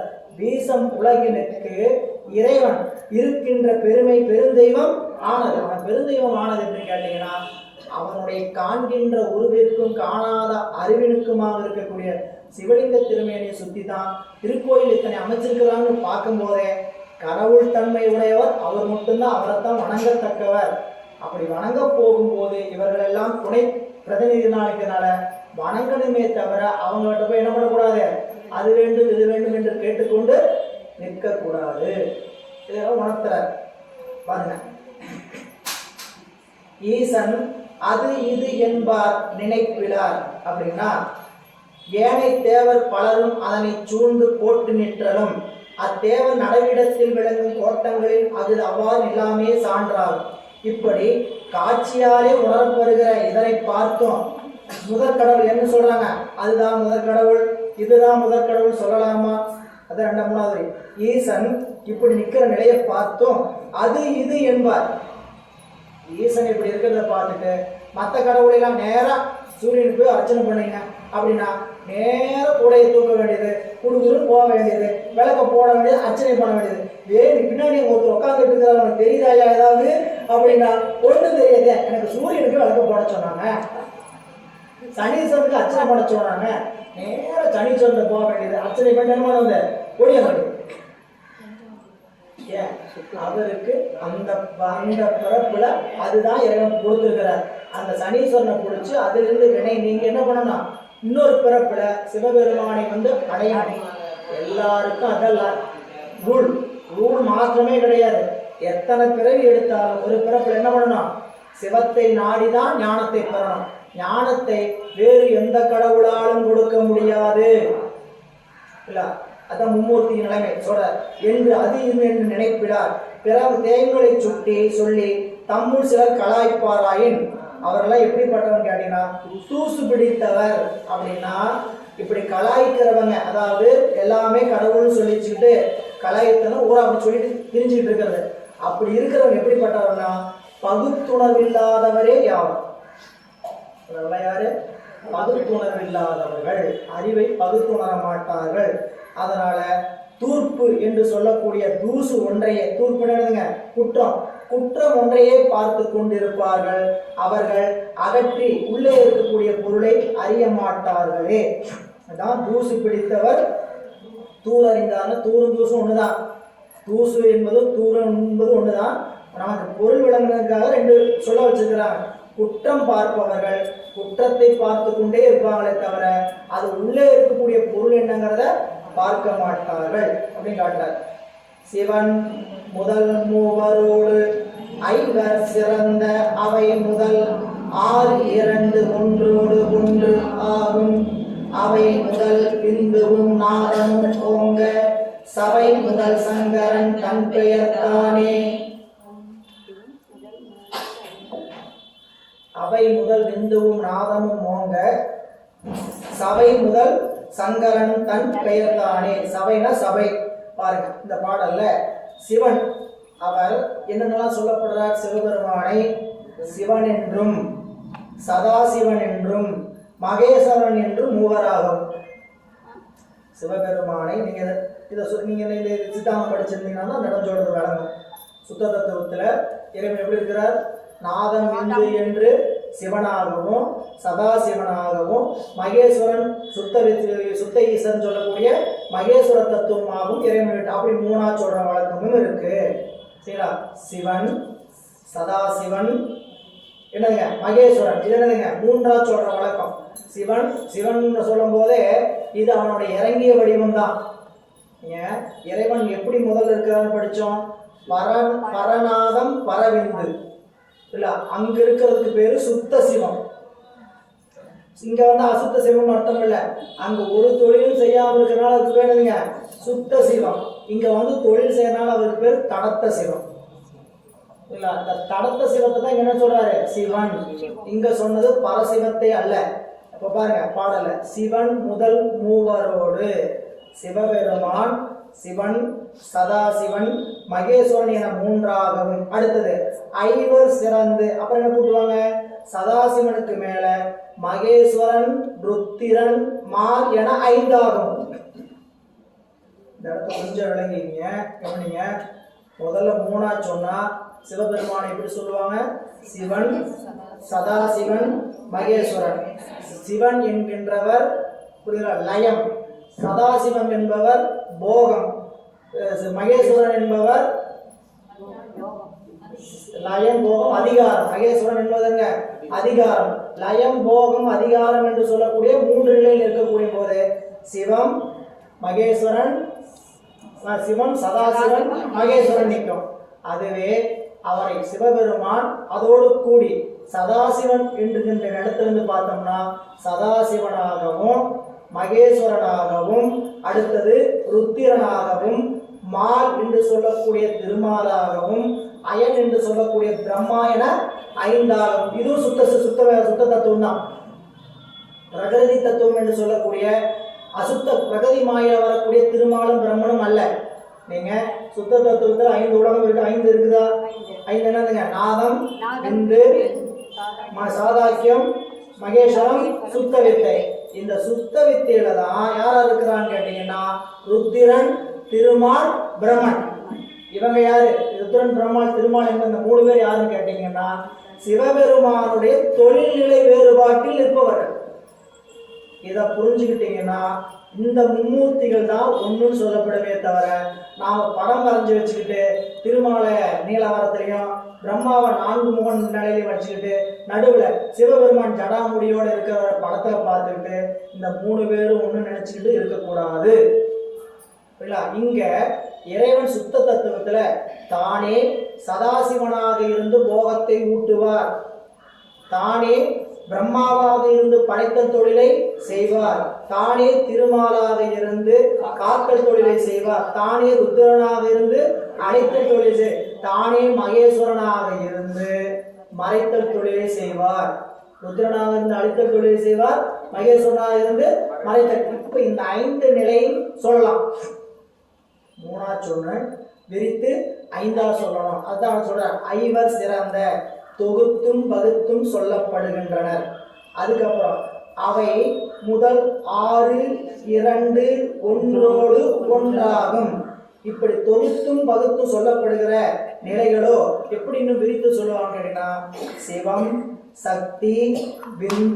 சக்தி நாதம் விந்து சதாசிவன் மகேஸ்வரன் ருத்திரன் மால் அயன் என 9ஆக விரித்து சொல்லப்படும். அவை முதல் 6, 2, 1 9. 9 ஒன்றோடு ஒன்று கடைசியா ஒன்றுங்கிறது அவங்க எல்லாத்தையும் சேர்த்து சொல்றாரு. 6, 2, 8, 1. இது 9. இது 9க்கு பேர் தாங்க நவந்தரும் வேதம். ஈசன் நவந்தரும் வேதமாக நடிப்பன் சிவஞான சித்தியார். இறைவனே தான், சிவபெருமானே தான் நவந்தரும் வேதங்களாக நடிப்பன். என்னன்னு கேட்டீங்கன்னா, அவனே தான் சிவனாக இருந்து எல்லா உலகையும் தான் தன்னுடைய ஆட்சி பொறுப்பில் 5 தொழில் செய்கிறான். அவன் 5 தொழில் செய்யும் போது, அந்த 5 தொழில் நிகழ்த்தும் போது இந்த நவந்தரும் வேதங்களால் இதுக்கெல்லாம் சிவஞான சித்தியார் இந்த 9 வேதங்களுக்கு என்னென்ன தொழில், அந்த 9 வேதங்களுக்கு என்னென்ன சக்தி இருக்குது, அந்த நவந்தரும் வேதத்தினுடைய நவசக்தி தான் நம்ம என்ன கொண்டாடுறோம், நவராத்திரியை கொண்டாடுறோம். நவராத்திரி நம்ம அம்பாவை வச்சு ஒவ்வொரு நாளும் ஒவ்வொரு அலங்காரத்தில் வைக்கிறோம் இல்லையா, அது எல்லாமே நவந்தரும் வேதமாக இறைவன் இந்த உலகத்தை தொழிற்படுத்துவதற்கு தன் சக்தியை தொழிற்படுத்துவது இல்ல. அந்த இடத்த தத்துவம் இது சிவஞான சித்தியாருக்கு. இதை பற்றி நவந்தரும் வேதங்கிறத பற்றி திருமூலர் முன்னாடி உள்ள விரிவாக சொல்ல இருக்கிறார். நாம் இந்த இடத்துல ஏன் சொல்ல பார்க்காம போறோம்னா, நவந்தரும் வேதத்தை பற்றி தனியே ஒரு அதிகாரமே இருக்கு, தனி பகுதி. நவந்தரும் வேதம்னா என்ன அப்படின்ட்டு அங்கிருந்து விரிவு பார்க்கலாம். இப்படி அவை முதல் 6, 2 ஒன்றோடு ஒன்றாகும். அவை முதல் விந்துவும் நாதமும் ஓங்க. அவற்றில் விந்துவும் நாதங்கள் என்று சொல்லக்கூடிய தோன்றுதலால் அந்நிலைகள் எல்லாம் எதிலிருந்து தோன்றுது, விந்து நாதம் என்று சொல்லக்கூடிய அவற்றிலிருந்து தான் விரிந்து வருகிறது. சபை முதல், சபைனா சபை, சபை முதல்னா சபை முதல் யாவும் அத்தொகுதி தலைவனாகிய சிவபெருமான் ஒருவனது நிலை வேறுபாடுகளை அன்றி ஒவ்வொன்றும் ஒவ்வொரு கடவுள் அல்ல. சபை முதல் அப்படின்னாங்க கூட்டம். இந்த 9ஐயும் சொன்னீங்களே, அந்த 9 என்ன, சங்கரன் தன் பெயர் தானே. இந்த 9மே என்னது, சங்கரன் என்று சொல்லக்கூடிய சிவபெருமான் தொழில் வேறுபாட்டாளர் தானே தவிர வேற இல்லை. இனி நம்ம இன்னும் இது இந்த இடத்துல நம்மளுக்கு விளங்கி கொள்ள முடியலன்னா நேரம் நம்ம உலகியல் வாழ்க்கையை தான் நினச்சி பார்த்துக்கணும். சரிங்களா? நீங்கள் ஒரு பள்ளியில் ஆசிரியராக வேலை பார்க்குறீங்க சரிங்களா? அந்த பள்ளியில் உங்கள் மகனும் வந்து படிக்கிறான். பள்ளியில் என்ன பண்ணுறான், மகனும் வந்து படிக்கிறான். பள்ளியில் மகன் என்ன கூப்பிடுவான், அம்மான்னு கூப்பிடுவாங்களா, மேம் சார் சரிங்களா? இப்போ எப்படி அம்மா மம்மி மேம் ஆனாங்க, வேற வேறையா? மம்மி மேம் ஆனாயிட்டாங்க இல்லையா, வேற வேறையா விட்டுருவா? அவங்களே தான் சரிங்களா, அவங்களே தான். அங்கே என்ன இருக்குங்க, அவங்க செய்கிற தொழில் தன்மையால் வேறு பேர் அழைக்க வேண்டிய சூழல் இல்லை. வீட்டுக்கு வந்தாச்சு புரியலா, அம்மா என்ன ஆனாங்க, அம்மாவா இருக்கிறாங்க புரியலா. இப்போ கணவன் வர்றாரு, அங்கே அம்மா என்ன ஆயிட்டாங்க, அவருக்கு மனைவி ஆயிட்டாங்க. வீட்டில் அவங்க அம்மா இருக்கிறாங்க, அவங்க அம்மாவுக்கு அவங்க என்ன ஆயிட்டாங்க, பிள்ளை ஆயிட்டாங்க புரியலா. ஒருத்தரே தான் அங்கே பிள்ளையா இருக்கிறாங்க, மருமகளா இருக்கிறாங்க, கணவனுக்கு மனைவியா இருக்கிறாங்க, பிள்ளைக்கு அம்மாவா இருக்கிறாங்க. இது எதனால ஆச்சு, இது எதனால வந்தது, பேரு வேறு பெயர் உறவுனாலயா, உறவுனால தொழில் வேறுபாட்டினால புரியலா. அந்த தொழில் வேறுபாட்டினால தான் சிவம் புரியலா வேறு வேறு பெயர் கொண்டு வழங்கப்படுகிறது அந்த சுத்த தத்துவத்தில். அதை நினைச்சுக்கிட்டு நீங்க பிரகதி மாயில தொழில் செய்யக்கூடிய திருமாலின் பிரம்மன் என்னவா நினைச்சக்கூடாது, ஒன்று நினைச்சிடக்கூடாது புரியலா. நீங்க என்னன்னு கேட்டீங்கன்னா, இங்க நம்ம சிவபூசை பண்றவங்களுக்கு கூட சிவபூசையில திருமால் பிரம்மன் போன்றவரையெல்லாம் வழிபாடு சொல்லி அங்க சுத்தி இருக்கும் இல்லை. நிறைய பேருக்கு என்ன சொல்லி கேட்டீங்கன்னா, ஏன் பெருமாளை கும்பிட சொல்லியிருக்கிறாங்களே, திருமால் பிரம்மன் கும்பிடதான் சொல்லியிருக்கிறாங்க. அங்க யார் திருமால் பிரம்மன் கேட்டீங்கன்னா, சிவமே தான் அப்படி நிற்கிது. நீங்க அந்த கட்டத்துல பாத்தீங்கன்னா அருளம்மை, சதாசிவர், அனந்தர், சுத்திரர், திருமால், பிரம்மன் என்று மறைப்பா எல்லாம் இருக்குதா. இதெல்லாம் யாருன்னு கேட்டீங்கன்னா, சிவத்தினுடைய தடத்த வடிவத்தினுடைய ஒவ்வொரு வடிவம் புரியலா. அங்க அந்த வழிபாட்டை செய்யும் போது சாமி அருளம்மை அப்படின்னா இறைவன் நமக்கு அருள்வதற்காக இறங்குகின்ற இடம். சதாசிவர்னா நமக்கு போகத்து கூட்டுறதுக்காக இறங்கணும் அப்படிதான் நினைக்கிறோமே தவிர, இது திருமால் நமக்கு செல்வத்தை கொடுப்பார் அப்படின்னு நினைச்சு இங்க பூஜை பண்ணிட்டு கூடாது.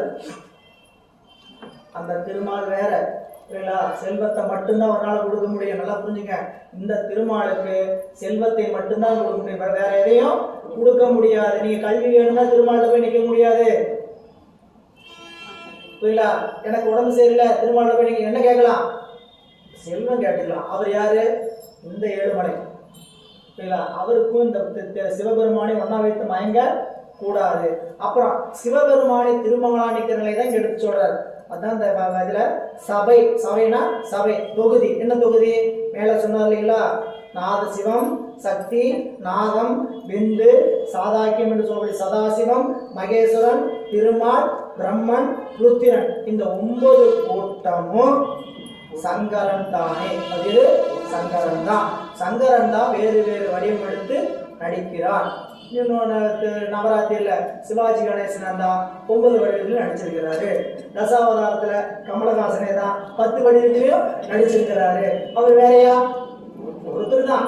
அவருடைய நடிப்பு வேற வேற தொழிலா இருக்கு. அந்த தொழில வேறப்படுத்தி காட்டினால வேறு வேறு வடிவம் தான் எடுத்து காட்டவர ஒருத்தரே தான் பல வேடம் கட்டி ஆடுறார். தலைவர் சிவபெருமானே தான் சுத்த தத்துவத்துல மறுபடியும் நல்லா விளைவிக்கீங்க.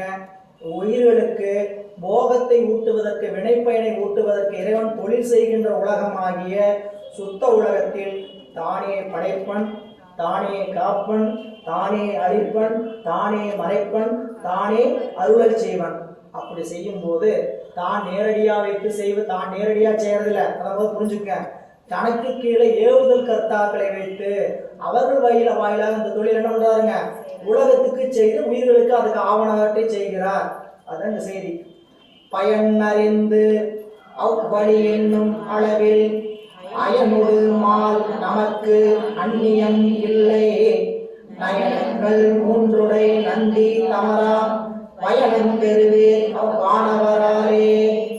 இப்படி சொல்லப்பட்ட மூவர் என்று சொல்லக்கூடிய அயனோடு மாலுக்கு நமக்கு அந்நியம் இல்லை. மேற்கூறிய நிலைகளால், அதாவது பயனறிந்து அவ்வழி என்னும் அளவில், அதாவது அந்த திருமாலும் பிரம்மனுமாக நிற்கின்ற நிலையில அவர்கள் நமக்கு செய்கின்ற உயிர்களுக்கு விளைகிற பயன்களை அறிந்து அவற்றை முறைப்படுத்தி எண்ணி பார்த்தீங்கன்னா அவை அனைத்தும் அயனோடு மால் நமக்கு அந்நியம் இல்லை. ஏன்னு கேட்டீங்கன்னா அவர்கள் எல்லாமே ஸ்ரீகண்ட ருத்தருக்கு கீழே இருக்கக்கூடிய அயனும் திருமால் என்பவர் தாமும் நமக்கு அயரவல்ல. சிவபெருமானால் இயக்கக்கூடிய திருமாலும் பிரம்மனும் நமக்கு யாரும் இல்லை, அந்நியம் இல்லை. அந்நியம் இல்லைன்னா அவர்களும் வணங்கத்தக்கவர்னா சிவபெருமான் செய்கின்ற ஐந்தொழிலை நோக்க அவர்களும் வணங்கத்தக்கவர்கள் சொல்றார். அயனோடு மால் நமக்கு அந்நியம் இல்லை.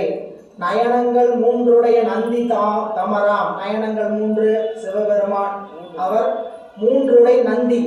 பாருங்க, நந்தியம் பெருமான் அவரை போல இருக்கக்கூடிய நந்தியம் பெருமான் தமராம். தமர் என்னதுங்க, சிவபெருமானுடைய அடியார். இவங்களாம் யாரு? சிவபெருமானுக்கு அடியார். அப்ப அடியார்னா என்ன? அடியார்னா விளைக்கணும், அடிமையா இருக்கிறவங்களுக்கு பேர் தான் அடியார். அடியார்னா என்ன? சிவபெருமானுக்கு அடிமையா இருக்கிறதுக்கு பேர் தான் அடியார். அவ திருமாலும் பிரம்மன் சிவபெருமானுக்கு அடிமையா இல்லையா? அந்த வகையில அந்த அடியாருக்கு வணங்க வேண்டிய கடமை நமக்கு. சொல்லுவாங்க திருமால் தாய முதல் அடியாரு வணங்கியா.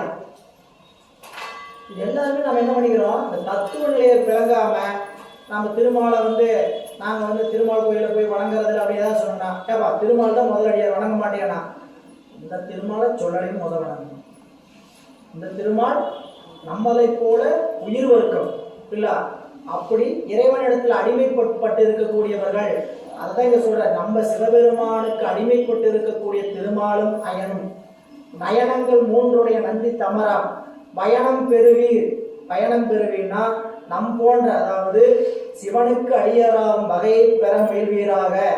அயனும் மாலும் படைத்தல் காத்தல் தொழில் புரிவது நம் போன்ற சகல ஆன்மாக்களில் பரிபாக விசேடமுற்று பதவிகளை எய்தி இறைவரனுள்ளாய் இத்தொழில்களை ஏற்றுகின்றார் என உணரப்படுதலின் அந்நியமாக. தொழில் செய்யறாங்க, அந்த தொழில் செய்யற மதிக்கணுமா வேண்டாமா? திருமாலை பிரம்மாவை கும்பிட வேண்டாம் அர்த்தம் இல்லை இல்ல, வணங்கத்தக்கவர்கள். ஆனா என்ன பண்ணல, அவர்கிட்ட போய் நமக்கு வேண்டக்கூடிய தகுதிக்குடையவர்கள் அல்ல. யாரு? திருநீர் பூசுறவங்க அங்க போய் இன்னும் கேட்கக்கூடாது. திருநீர் பூசி அவங்ககிட்ட போய் நீங்க யாராவது கேட்டுருந்தீங்க தாராளமா கேளுங்க, பக்குவம் வர வரைக்கும் கேளுங்க. பக்குவம் வந்துருச்சுன்னா நீங்க என்ன பண்ண மாட்டீங்க, திருமால்கிட்ட போயோ மற்ற தெய்வங்கள்கிட்ட போயோ நமக்கு தேவையானவற்றை சிவபெருமான்டே அப்படி கேட்க மாட்டோம். பக்குவ காலத்தை என்ன பண்ண மாட்டோம், சிவபெருமான் சாமி உங்களுக்கு வேண்டத்தக்கது அறிவுவேணி, எனக்கு என்ன வேணும்னு உங்களுக்கு தெரியும், அப்படின்னு நம்ம முயன்று பேசாம பெருமானை போய் வணங்கி நிற்போம். அவருக்கு தெரியும் வேண்டுவதை கொடுப்பார். ஆற்றாமையினால பக்குவம் வருகிற காலம் வரைக்கும் என்ன பண்ணிட்டு இருக்கோம் கேட்டீங்கன்னா, நாம் போய் ஒரு வேணும் அது வேணும் கேட்போம். இல்லை, அது கேட்காத நிலை என்பதுதான் அடிமைத்தன்மை. அடிமைக்கு என்ன, எஜமானுக்கு தெரியாதா இதைத்தான் கொடுக்கணும்ட்டு போய் பேசாம கை கட்டி நிற்க, அதான் உண்மை அடிமை.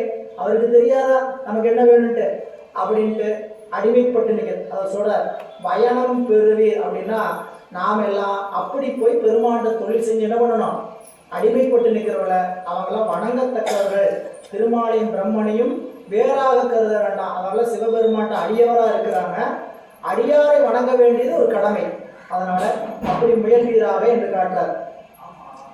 ஓலக்கம் சூழ்ந்த புலப்பிழி தேவர்கள் மாலத்தமேனி பணிந்து அடியேன் தொழ மாலுக்கும் ஆதி பிரார்க்கும் ஒப்புணி ஞாலத்து நம் அடி நல்விடு என்றானே. இந்த பாடலை தான் நம்முடைய திருமூல தேவநாயனார் சிவபெருமான் என்ன அவருக்கு உரிமை கொடுத்தார் அப்படிங்கிற ஒரு செய்தியை சொல்றார்.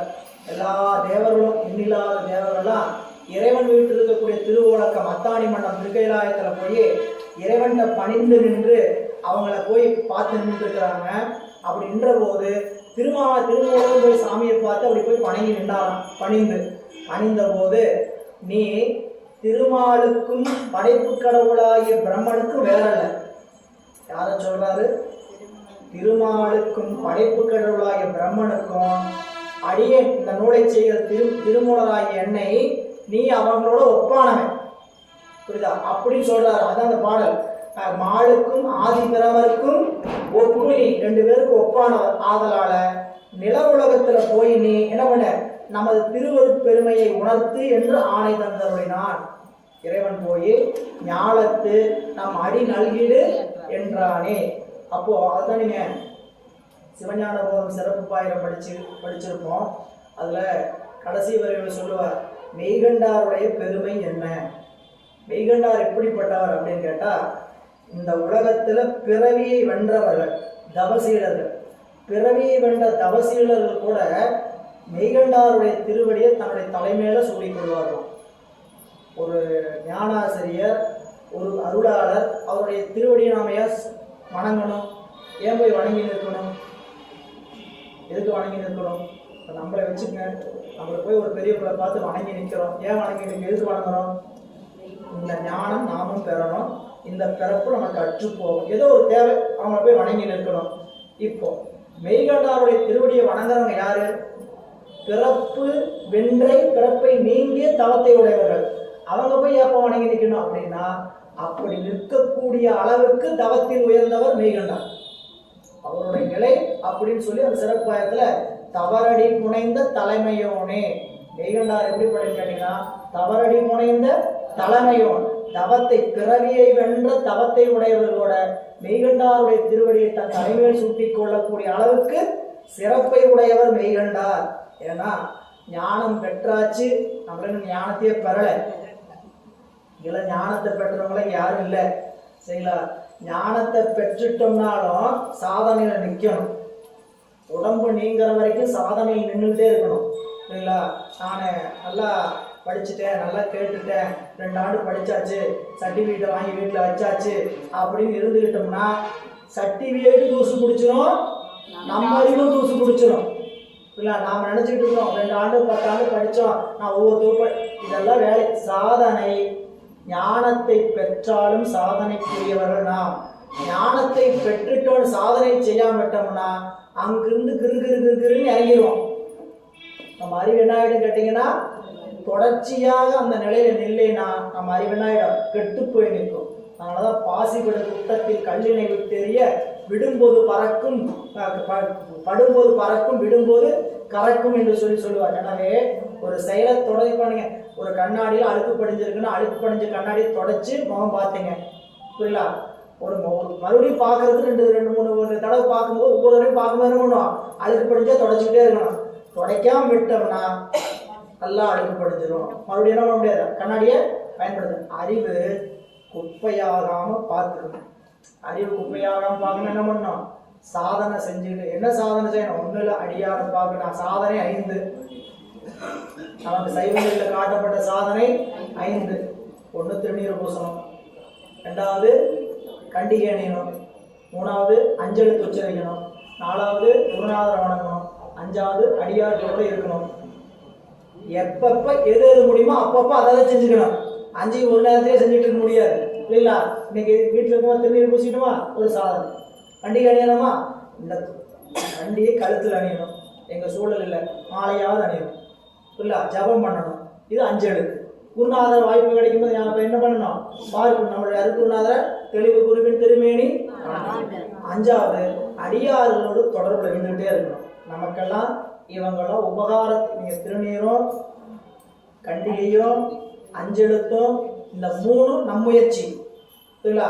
குருநாதரை பார்க்கிறதும் அடியார்களை பார்க்கறது தவத்தால.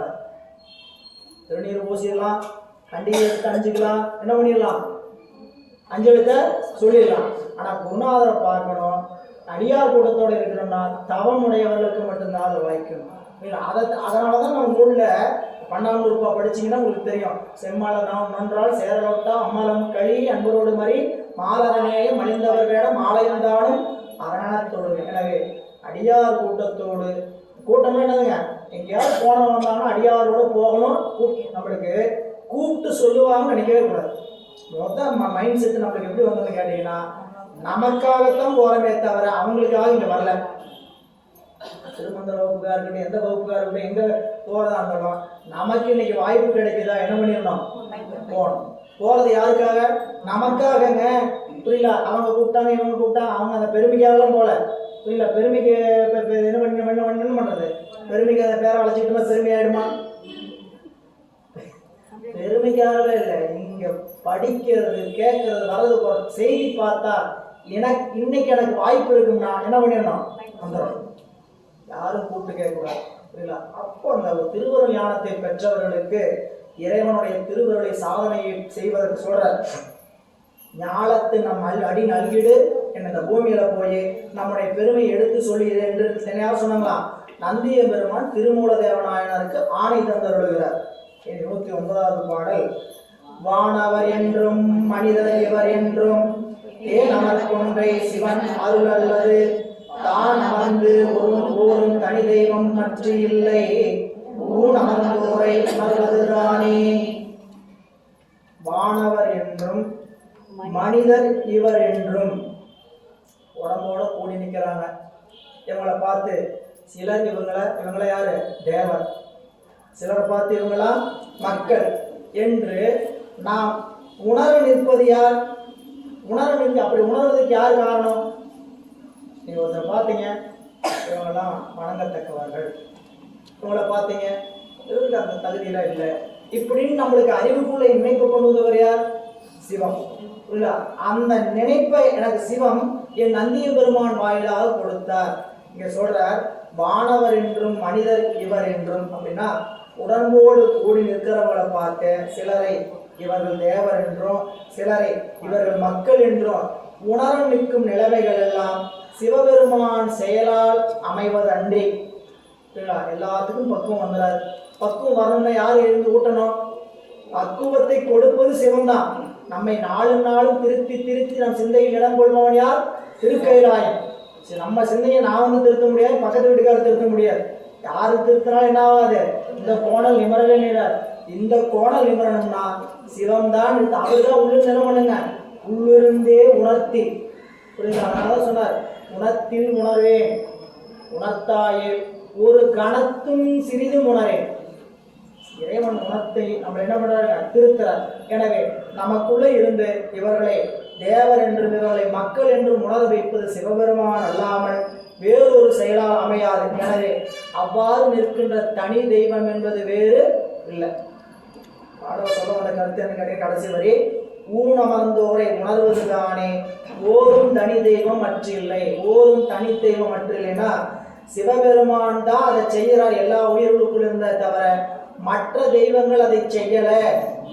நம் அறிவுக்குள் இருந்து நாளும் நாளும் ஞானத்தை புகட்டி கொண்டிருப்பவர் யாருன்னு கேட்டா சிவபரம்பொருள் தான். ஏன்னா அவரால் மட்டும்தான் அதை செய்ய முடியும் என்று இந்த பாடலை காட்டுறார். நீ சோதித்த பேரொழி 3, 5 என நின்ற ஆதிக்கண் ஆவது அரிகளர் ஆதர்கள் நீதிக்கண் ஈசன் நெடுமால் அயனென்று வேதித்தவரை பிதற்றுகின்றாரே. இந்த மூவரை பற்றி பேதித்து பேசுவர்கள் யாருன்னு கேட்டா மூடர்கள் தான் அப்படி பேசுவாங்க. இந்த மூவரையும் பேதித்து பேசிட்டு இருக்கவங்க யாரு? மூடர்கள். அப்படின்னு குறிப்பு தர திருமூலர். சோதித்த பேரொளி 3, 5 என நின்ற ஒளிவிடுகின்ற சோதியாக பிளம்பாக இருக்கிற சிவம், பிரம்மன், விஷ்ணு, ருத்ரன் என 3ஆயும் அதோடு சேர்ந்து சதாசிவம் மகாசிவம் கூட 5ஆவது மேல சொன்ன செய்தியை தான். அதை எப்படி காட்டுறதுன்னு பாருங்க. ஆதிக்கண் ஆவது அரிகளர் ஆதர்கள் இவங்க 5, 3 சொன்னாலும் தொன்மை நிலையில அவங்க அப்படி என்னன்னாங்க, அவங்க அப்படி நின்றுதான் நமக்கு பயனை கொடுக்கிறார்கள் சொல்றார். 5ஆகவும் நின்று தொன்னிலைக்கண் அவரால் அடையும் பயனை அறிய மாட்டாதார்கள் மூடர்கள் முறையாக ருத்திரன், திருமால், பிரம்மன் என்று வேறுபடுத்தி பிதற்றுகின்றரே. இந்த மூவரும் ஒன்றுதான். எங்க மீண்டும் நினைவுபடுத்துங்க. சுத்த புவனத்தில் இறைவனே நேரடியாக தொழில் செய்கின்ற இடத்தில் அவரே திருமால், அவரே பிரம்மன், அவரே ருத்ரன் என்ற மூவகைகள் என்ற 5 தொழிலை மாத்திரையினால் செய்வதனால் அவர் என்ன ஆவறதில்லை, சலிப்பதில்லை. அப்படி செய்கின்றார். அந்த பாடலை பாருங்க. அளவில் இளமையும் அந்தமும் ஈரும் அளவிய காலமும் நாளும் உணரில். இறைவன் செய்கின்ற இந்த 5 தொழிலையும் நீங்க உணர்ந்தீங்கன்னா எப்படி செய்யறாரு கேட்டா தளர்வீரன் சங்கரன். சங்கரன் என்ன மாட்டான், சோர்ந்து போக மாட்டான், சலிப்படைய மாட்டான் என்று சோர்வின்றி செய்வன் சிவபெருமான். தன் அடியார் சொல் அளவில் பெருமை அறிய ஏற்காமே. சிவபெருமான் ஒருவனே ஆயினும் அவன் ஒருத்தன் தான் அப்படின்னாலும் அவனை பற்றி மெய்யுணர்ந்த அடியார்கள் அவனை என்ன சொல்லுவான்னு கேட்டீங்கன்னா அவனுடைய பெருமைகளை எல்லாம் படைத்தல் காத்தல் என்று செய்யக்கூடிய திருமாலும் பிரம்மனையும் பொருத்தியும் சொல்லுவார்கள். இங்க நல்லா பின்னாடி ஒரு 4 பாட்டு கழிச்சது விளக்கம் பார்க்கலாம். திருமால் வேறல்ல, பிரம்மன் வேறல்ல, சிவபெருமானிடத்திலிருந்து.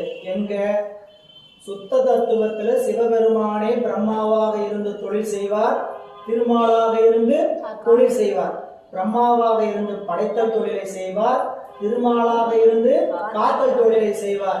அப்படின்னு சுத்த தத்துவத்துல நம்மளை போல இருக்கக்கூடிய பிரகிருதி தத்துவத்துக்கு தொழில் செய்யக்கூடிய திருமால் வேறு, பிரம்மா வேறு இல்ல. அது பிரகிருதி தத்துவம். நிவர்த்திகளில் இருக்கக்கூடிய 108 உலகம், அந்த 108 உலகத்தில் இருக்கக்கூடிய பிரம்மா திருமால் வேறு. ஏன்னா பிரம்மா திருமால்ல ஒரே ஒருத்தர் தான் அந்த உலகத்திலே நினைச்சுக்கூடாது. அந்தந்த உலகத்திற்கு அங்கங்க திருமாலும் பிரம்மாவும் இருக்கிறார்கள்.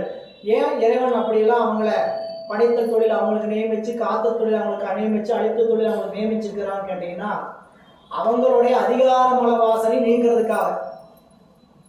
அதிகாரமல வாசனை அது என்ன அதிகாரமலம் அப்படின்னு கேட்டீங்கன்னா அதிகாரமல வாசனை என்றால் இப்போ நம்ம மனிதராக வாழ்ந்துகிட்டு இருக்கிறோம். மனித வாழ்க்கையில நல்ல புண்ணியம் பண்றீங்க, 4 பேர்த்துக்கு போய் உதவுறீங்க. உங்க ஊர்ல உங்க தெருவில் ஒரு கவுன்சிலராகவோ ஏதோ ஒன்று இருந்து 4 பேருக்கு நல்லது கெட்டது ஏதோ இருந்தாலும் போய் நின்று கஷ்டத்துக்காக உதவி எல்லா உழைப்பும் செஞ்சுட்டு இருக்கிறீங்க. புரியுங்களா? இது எதுக்காக நீங்க செய்யணும், எதுக்காக நம்ம செய்யணும் அப்படின்னா நாளைக்கு ஒரு பொறுப்புக்கு வரணும், பதவிக்கு வரணும். நம்ம போய் சீட்டு கேட்ட கொடுத்தாங்கன்னா 4 பேர் நம்ம மாதிரி சின்ன பண்ணணும், ஓட்டு போடணும் அப்படின்னு உழைச்சார். உழைச்சு என்ன ஆயிடுச்சு, ஒரு ஏரியாவுக்கு சேர்மன் ஆகிட்டார். புரியல? சேர்மன் என்ன ஆகிட்டார், அடுத்தது எம்எல்ஏ ஆனார், எம்எல்ஏ எம்பி ஆனார், எம்பி முதல் மந்திரி ஆனார். இப்படிலாம் ஆசை என்ன ஆகிட்டே இருக்கும், வளர்ந்துக்கிட்டே இருக்கும். இந்த ஆசை என்ன ஆகுன்னு கேட்டீங்கன்னா அவர் என்னத்தினால வந்தான்னு கேட்டீங்கன்னா புண்ணியத்தினால், நல்ல பல புண்ணியத்தை செஞ்சனால அப்படி வந்தா இல்லையா. இவருக்கு என்ன நீங்களும் இன்னும் ஆசை நீங்களே கேட்டா தான் ஒரு பதவியில ஒரு பொறுப்புல உரிய பெரிய ஆளா இருக்குன்னு ஆசை என்ன ஆகல, நீங்களே. அதனால சாமி என்ன பண்ணிடுவான்னு கேட்டீங்கன்னா கூட்டிட்டு போய் பிரம்மாங்கிற பதவியில உட்கார், திருமாலுங்கிற பதவியில உட்கார் அப்படின்னு அந்த பதத்தை கொடுத்து அங்கிருந்து அந்த அதிகாரம் என்கின்ற மலவாசனைய அங்கிருந்து கழிச்சிடுவார். திருமாலாக ஆட்சி செய்து இந்த பிறப்புல, அதாவது திருமாலா பொறுப்பேற்ற இந்த பிறப்புல இனி வேண்டாம் பிறப்பு அப்படின்னு அங்கேயே நினைப்பு வர வச்சு என்ன பண்ணிடுவாருங்க, அதிகார மலவாசனையை நீக்குவார். எனவே இந்த உலகத்தில் சொல்லக்கூடிய திருமால் பிரம்மன் வேறு, சுத்த உலகம் என்று சொல்லக்கூடிய சுத்த பவனம் என்று சொல்லக்கூடிய அந்த உலகத்தில் இருக்கக்கூடிய திருமால் பிரம்மன் இறைவனை வேறல்ல, இறைவனை. அதைத்தான் இங்க சொல்லி இந்த பாடலை காட்டுகிறார். அதை சொல்லும் பொழுது தன்னடியார் சொல்லளவில் பெருமை அறி அயர்க்காமே அப்படின்னு காட்டுறார், காட்டுகிறார். அதைத் தொடர்ந்து நீ அடுத்த பாடலை வரும் வகுப்பில் சிந்திக்கலாம் என்று இன்றைய சிந்தனையின் தலைவில் நிறைவு செய்கின்றோம். திருச்சிற்றம்பலம். என்றும் இன்பம் பெருகும் இயல்பினால் ஒன்று காதலித்து உள்ளம் ஓங்கிட மன்றுளார் அடியாரவர் வான்புகள் நின்றதெங்கும் நிலவே உலகிலாம் வான்மீள் மடாது மேக மதிவரம் சுரக்க போற்றி. ஆரூரவந்தரசே போற்றி. சிலா திருவையானா போற்றி. அண்ணாமலை மன்னா போற்றி. மணீஸ்வர பெருமான் திருவடிகள் போற்றி போற்றி. திருவடிகள் போற்றி போற்றி. திருமூல